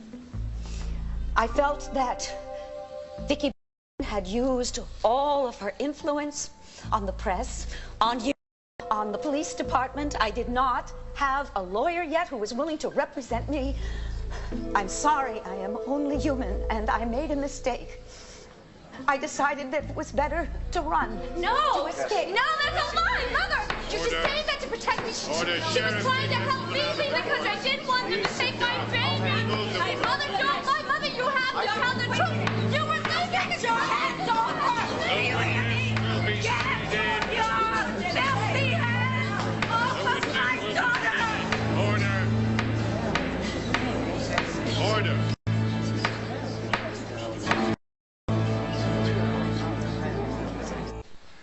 So you're saying you hold Sloan Carpenter responsible for this entire vendetta, as you call it? Yes, absolutely. He did his so-called research. He jumped to his nasty little conclusions. And that piece of garbage that he called a book became a national bestseller at my expense. My reputation was ruined, and he loved it. Why? Why would he want to destroy you? He is family, isn't he? His son is married to your daughter. Yes. And it is because of his son that he did it. His son hates me. His son is jealous of me. His son? Reverend Andrew Carpenter, rector of St. James Church, is jealous of you? I know, it's awful, isn't it? But yes, he is jealous of my relationship with my daughter, the closeness that exists between Cassie and me. He is jealous, and he feels threatened, and he has even tried to turn her against me. Ah, Vendetta Part 2. First the army, and now the church. That's right. I'm raving. I'm paranoid. That is what you would like the ladies and gentlemen of the jury to believe. I think the whole world is against me. Yes, everybody wants revenge. Including you, Dorian? Didn't you try to get revenge on General Carpenter? Didn't you coerce an innocent student into lying about a false sexual harassment? It's totally inadmissible. Yes, it's sustained. Strike that last question. Jury will disregard. Okay, fine. We'll forget about your fighting back. But you did want just a little piece of revenge, didn't you, Dorian? So you plotted to bring him down. A man like that, with his character, lack of it, had no business... You were so desperate to cover your own crimes, Dorian. What crimes? So driven, I did so not blind, do so anything. unconcerned with the ramifications of what you were doing. He was you the one. He was the one who didn't care who he hurt. Your daughter's health his life, was in jeopardy. He is What didn't she fall down a flight of stairs? Wasn't her baby. Her, at that point, unborn baby, eventually to die because of your selfish need for revenge. Bastard! Order. Bastard! Order. The witness. How dare you say that? The witness will remain seated. You say that? Be seated.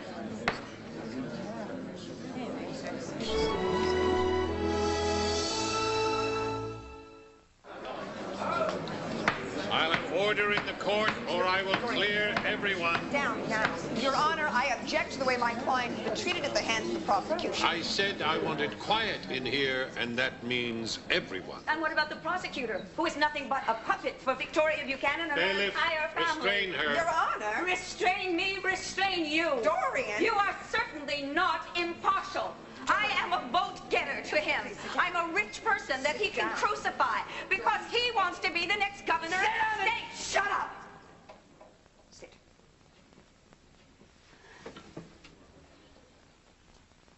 Thank you, Miss Gannon. Prosecution may proceed. Thank you, Your Honor.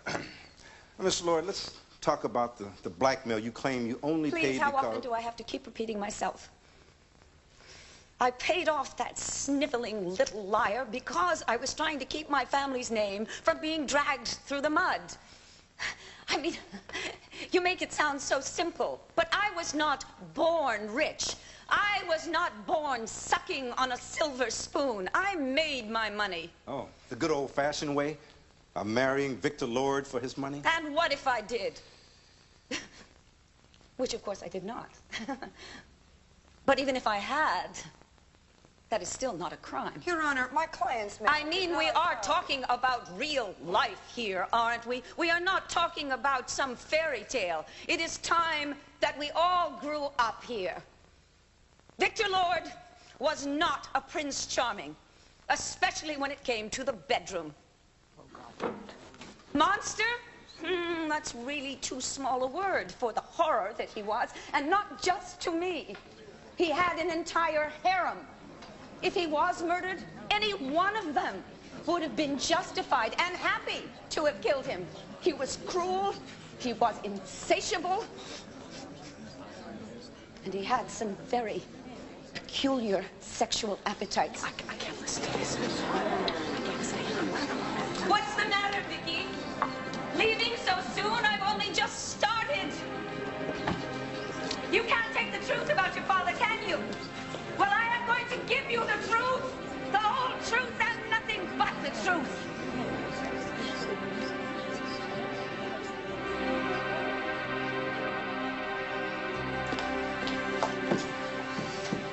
All right. Yeah, as long as I'm not listening to her, I'm all right. Just give me 5 minutes. I'll be fine. Mr. Gannon, make your case and let's put the jury to work tonight. Yes, sir. Dorian, you calm down now. I am calm.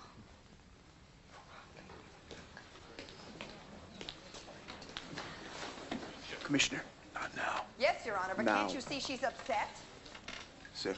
Miss Gannon, this is the last Outside, I'll follow you. Miss Gannon. Yes, Your Honor, I heard you. My client is in the middle of... Everyone can hear your client, Miss Gannon. Everyone can see your client. You see, this is a lynching. One more word from the witness, and I will hold you in contempt. I am in contempt. This trial is nothing but a mockery. I will have no hesitation in gagging you and removing you from the court. Try it.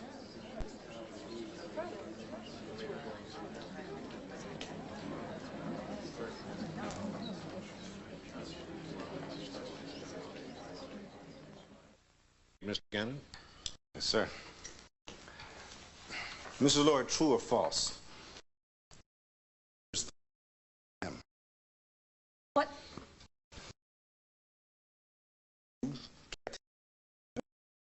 Certain pills in the midst.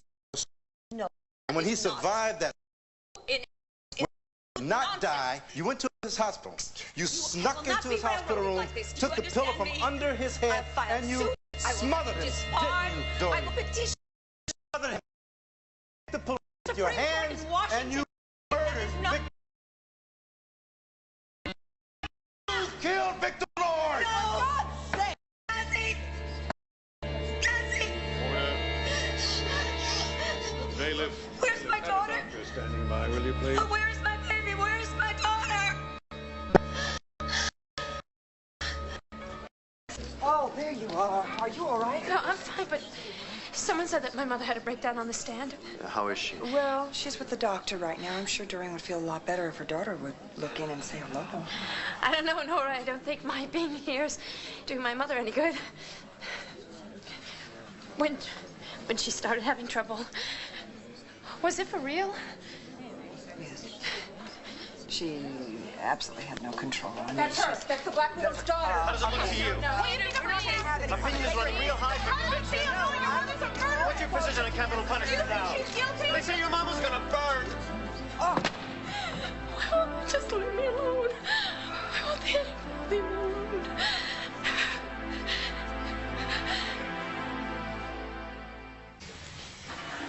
They said after they took me out that you had some trouble on the stand. Oh, what if I did? It was worth it. Because I got to see how much you really care. I always knew it, darling, that deep down in your heart that was how you felt. But, I mean, having you here in the courtroom today meant so much to me. You are going to come back in the court, aren't you? Honey, I know that they'll let you back in. No, I don't think that's a good idea, Mother. I'm making things worse for you. How can you say no, that? I'm not helping you, Mother. If I hadn't been there today, then all this might not have happened, and your testimony, it might have gone just fine. Oh, Cassie, no, Mother, I'm not coming back, and that's why I'm here now. No, Cassie. Please don't say that. Don't do this to me now. I need you, honey. Please. I can't get through this without you. You understand? I need you. I can't get through this alone. Not alone.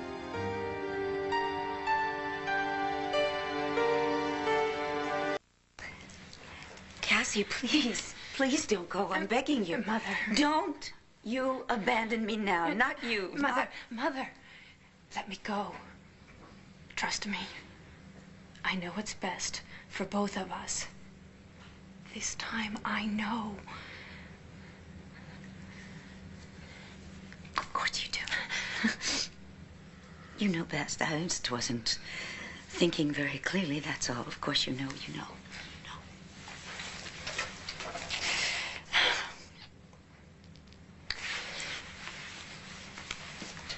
Sweetheart, I would like to ask one little favor. What is it? Would you say it? Please. Say that you know that I'm innocent. Please. Say it.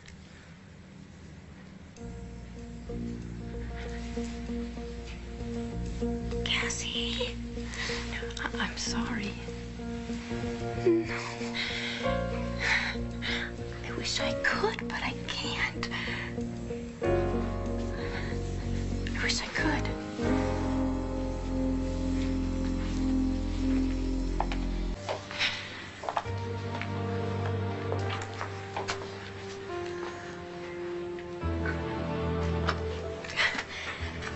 turn my back on you. I'll do whatever I can to help you. Please don't ask me to believe something that I can't.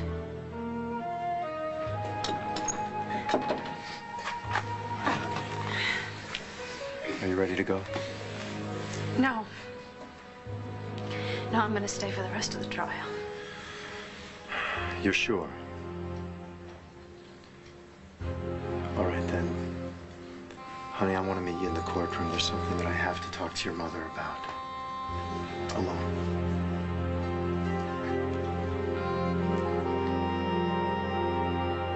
To kick someone when they're down, Dorian, Reverend. that's not why I'm I here. don't need a sermon on the wages of my sins from you, if that's what you're here to... Dorian. Just leave, okay? Dorian, no sermon, no lecture. I'm here to ask you a favor. Oh, I'm in jail, awaiting the verdict in my murder trial, and you want something from me? Not me. For your daughter. What about Cassie? You know I would do anything for her. Prove it. Help her. By helping yourself. Dorian, listen to me. No matter what happens next, I want you to try to handle it with calm and composure. I know that's not going to be easy, but if you love Cassie the way you say to do that, I know you can try to find the strength to handle the rest of this trial with dignity. Oh, I get it. You think I was faking it on the stand? That it was all an act? I know that it was real. I know why. The moment Cassie walked into that courtroom, you lost it. It was all just so unfair. I got on that stand to tell my story, to speak the truth, and Hank Gannon just twisted my... You were there for most of it. You heard it. I saw it. I'm not going to lie to you. From what I've heard, the jury's response to that breakdown, it was not positive. There's still Nora's closing statement. She's a brilliant lawyer. Dorian, I'm counting on her. Dorian, you've got to face the facts here. Now, you were the one that decided not to change your plea to guilty. You were the one that insisted on taking the stand, and now there is a very good chance that you are going to be convicted of murder in the first degree. Now, I am not talking about appeals here. I am not talking about legal maneuvers that could go on and on. I'm talking about what's going to happen next to Cassie. Dorian, you've got to find it in yourself to handle this trial with courage and with grace. Can you do that? Yes, I think it is very, very possible that I may be convicted. And for Cassie's sake, I will try and be strong, but now I have something to ask of you. Whatever happens to me, I want you to promise that you'll take care of Cassie. I don't like you, Reverend. No, I don't. But you are my daughter's husband. And you better be good to her. Understand? I understand. You have my promise.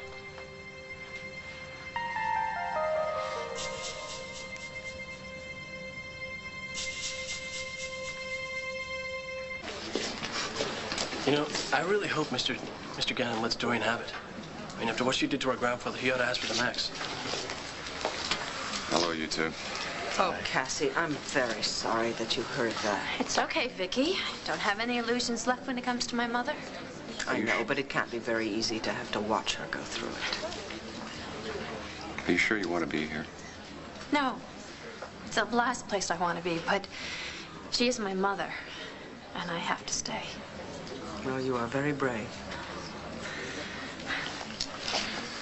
Was he in there? Yeah. She's right, you know that, don't you? I mean, honey, after everything your mother's put you through, it takes a lot of courage to be here. Maybe I'm just too much of a coward to stay away. You are no coward, Mrs. Carpenter. Now, you can take that from someone who knows, okay?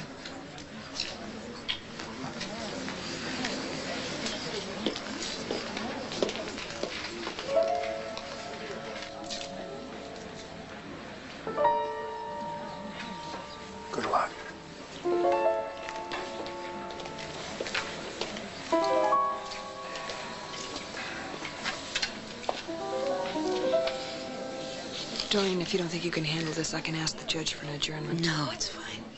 He wouldn't give you one anyway. No, I can handle it.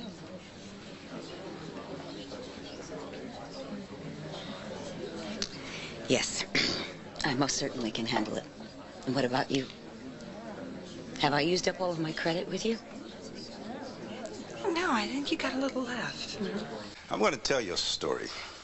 Now, this is not a happy little bedtime story. This is a dark one with all sorts of twists and turns. It's about a woman who thought she was above the rest of us. A woman who wanted wealth and privilege and power. A woman who would do anything to get it. And nobody could touch her. And for 18 long years, she was right. Nothing did touch her. But the bill has come due.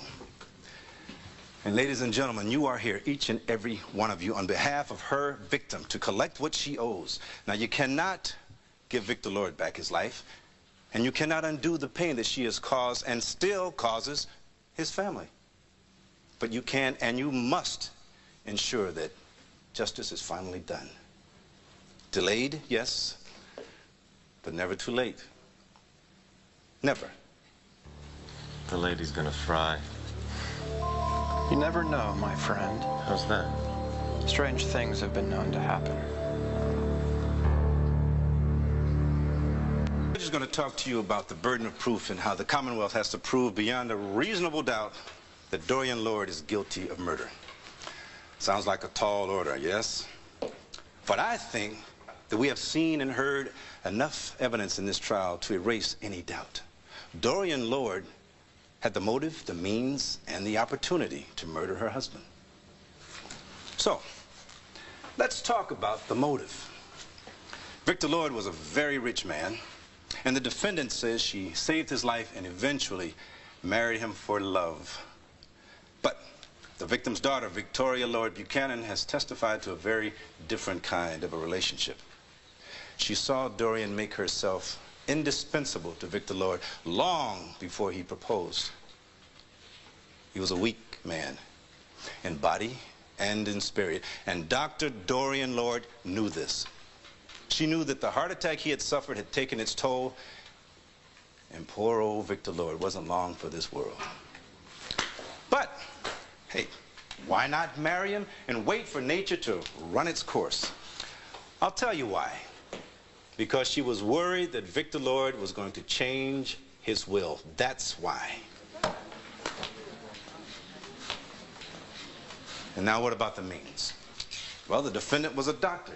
She took control of Victor Lord's medication. She supervised his care. She knew exactly how much he could take and how little it would take to put him out of his misery. And that is just what she did. Which brings us to opportunity.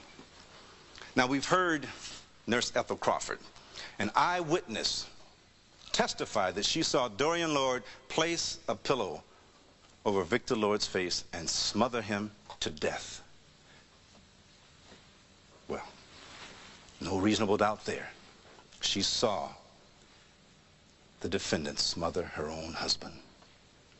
The autopsy tells us that Victor Lord's nose was broken and that there were polyester fibers consistent with those from the hospital pillow found in his throat. Now, ladies and gentlemen, I am looking for reasonable doubt, but I can't seem to find any. Can you?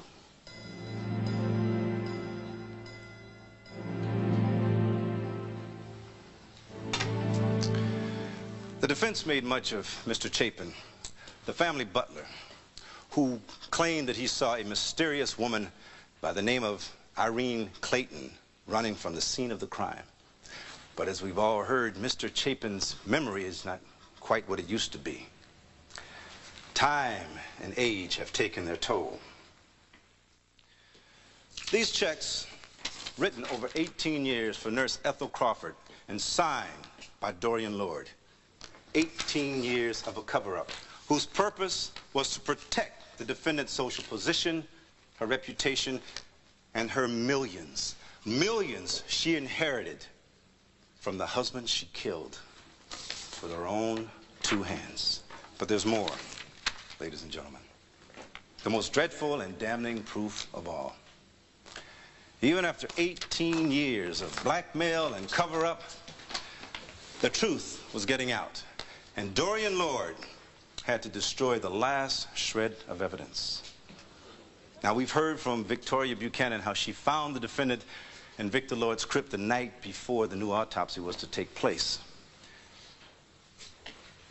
Dorian Lord used this tire iron to pry open the sarcophagus. And it is clear that if Victoria Buchanan hadn't arrived on the scene, the defendant would have used this can of caustic lye to destroy any trace of a struggle on Victor Lord's face. What kind of a woman would do such a thing? Well, I'll tell you.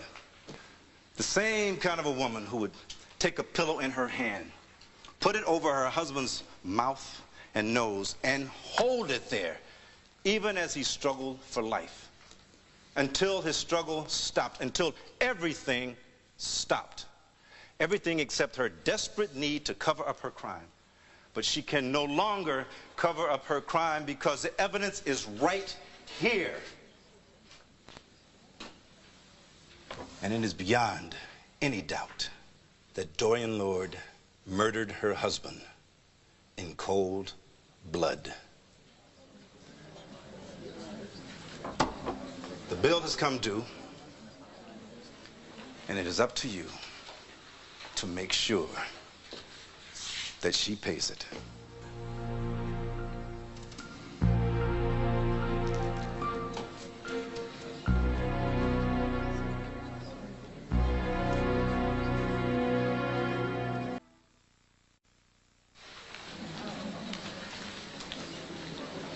Excuse me, Commissioner. You have a telephone call. It's urgent. Urgent.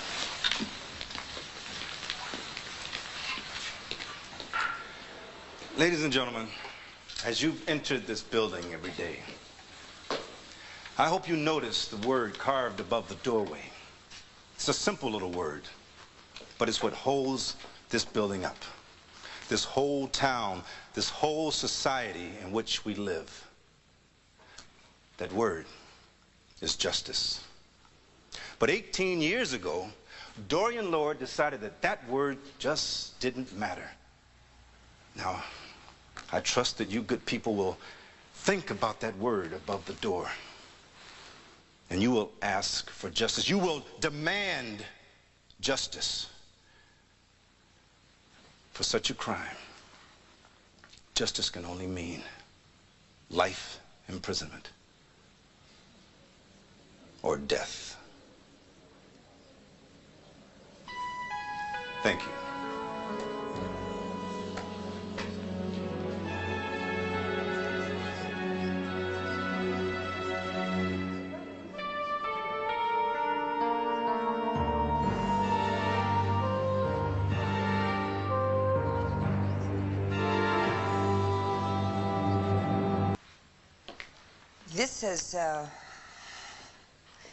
This has been a difficult and, at times, even wrenching experience for all of us.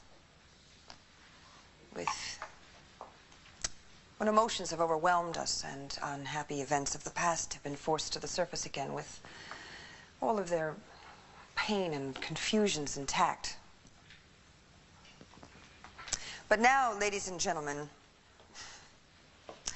now it's time for you to put all of us aside. It's time for you, and only you, to take charge of this trial and decide the one thing that really matters. Do you believe that the charges against Dorian Lord are true? Beyond any reasonable doubt? Mr. Gannon has waved his hand and decreed that there are no doubts. But Mr. Gannon is not sitting in one of those 12 chairs. You are. Mr. Gannon doesn't have to pronounce a verdict and recommend punishment. You do. And Mr. Gannon can favor the blackmailer Arthur Crawford's testimony over that of the butler Lee Chapin's, and he can think of Dorian Lord as a black widow spider rather than a very bright an ambitious woman who has struggled all of her life to earn and deserve everything she has. In short, Mr. Gannon can tell you what he thinks, but no one can tell you what you think. All I ask is that you examine the facts as they have been placed before you in this court of law. The facts. Not the district attorney's big, fat fiction.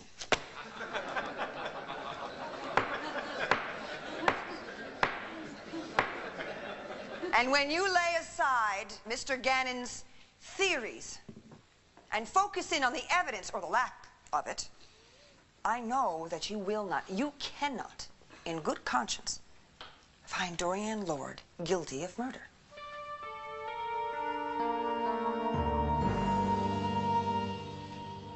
Fact, Victor Lord died 18 years ago. Fact, there was no criminal investigation at that time. Fact, there was no reason to suspect foul play, or Victor Lord's family, already resenting Dorian Lord by their own admission, would have gone straight to the police.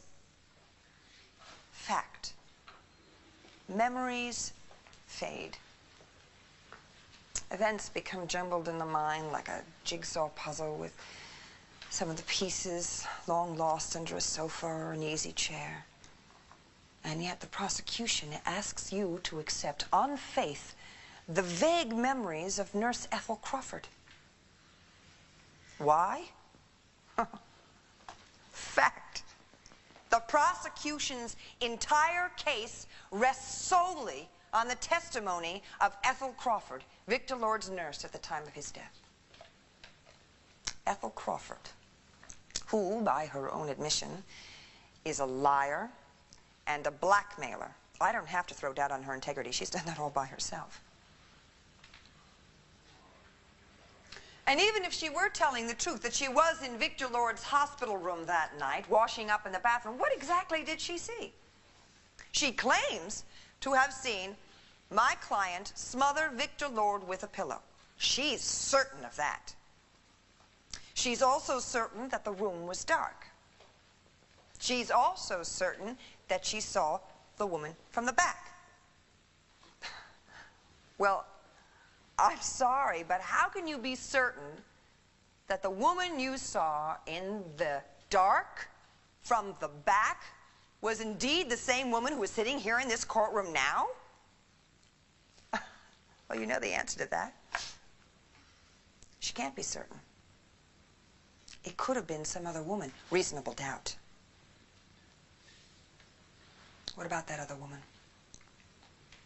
What about the woman seen by Lee Chapin, the trusted and loyal servant of Victor Lord and his family? And yet the prosecution asks, why should we accept an old man's memory of events over those of Ethel Crawford's? I'll tell you why. Because Lee Chapin has no reason to lie. He admitted he never liked the defendant. He didn't come here to help out Dorian Lord. He came here for the sake of that one word that Mr. Gannon keeps tossing around. Justice.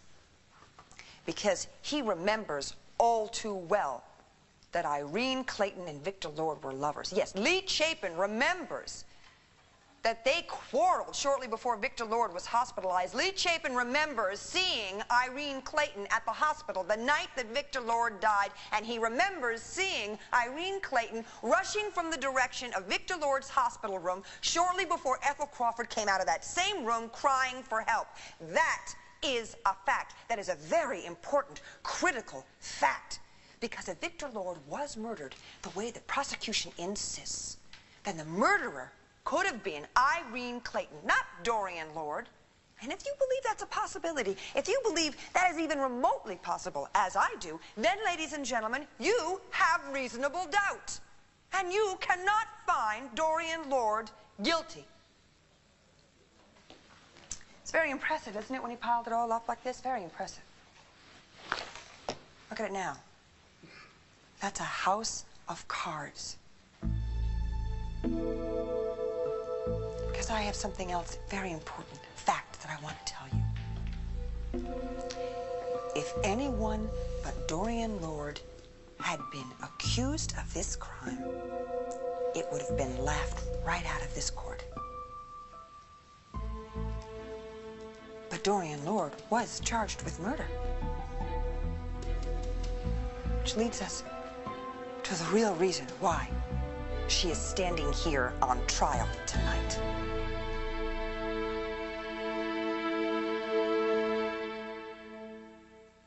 ABC. Why is Dorian Lord on trial? Why has she been charged with a capital crime? It's not because of what she has or hasn't done. It's because of who she is. Dorian Lord's crime is not the murder of Victor Lord. Dorian Lord's crime is being the one woman in Landview that everyone loves to hate. Well, she's arrogant. She's self-centered. She's ruthless. She's greedy. Everybody knows that, right? Oh, I've studied your faces during this whole trial. I have seen the way you look at the defendant. You don't like her very much. That's all right. I understand. I don't like her much myself.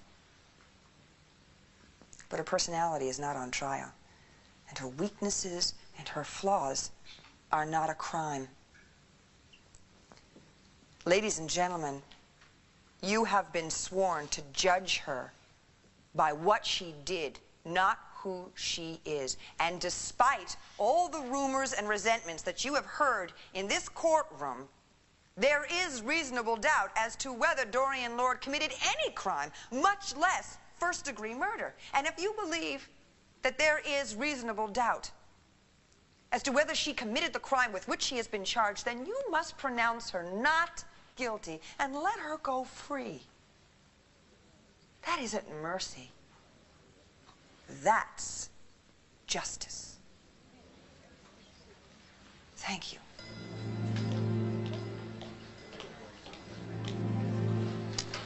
Great. Laura was brilliant. Well, I wonder if Dorian appreciates that. My own lawyer, I cannot believe the things you say about me. Dorian, if I can get you an acquittal, I'm sure you'll thank me. Ladies and gentlemen of the jury, before I give you your instructions, we'll take a short break. Court is in recess for 10 minutes. All rise. Can I get some fresh air? Definitely. Ladies and gentlemen of the jury, as you weigh the evidence, one question must be uppermost in your minds. Not would she do it or could she do it, but did she do it?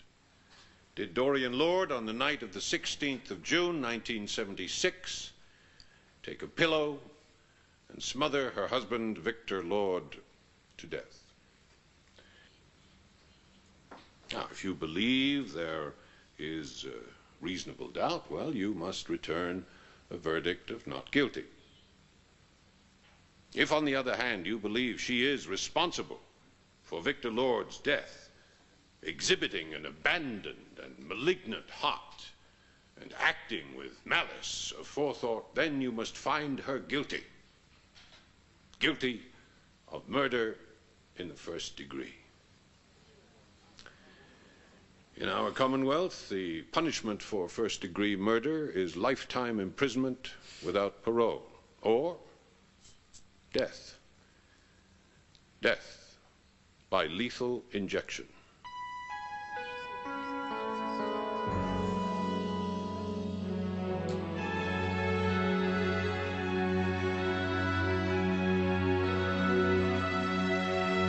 All rise.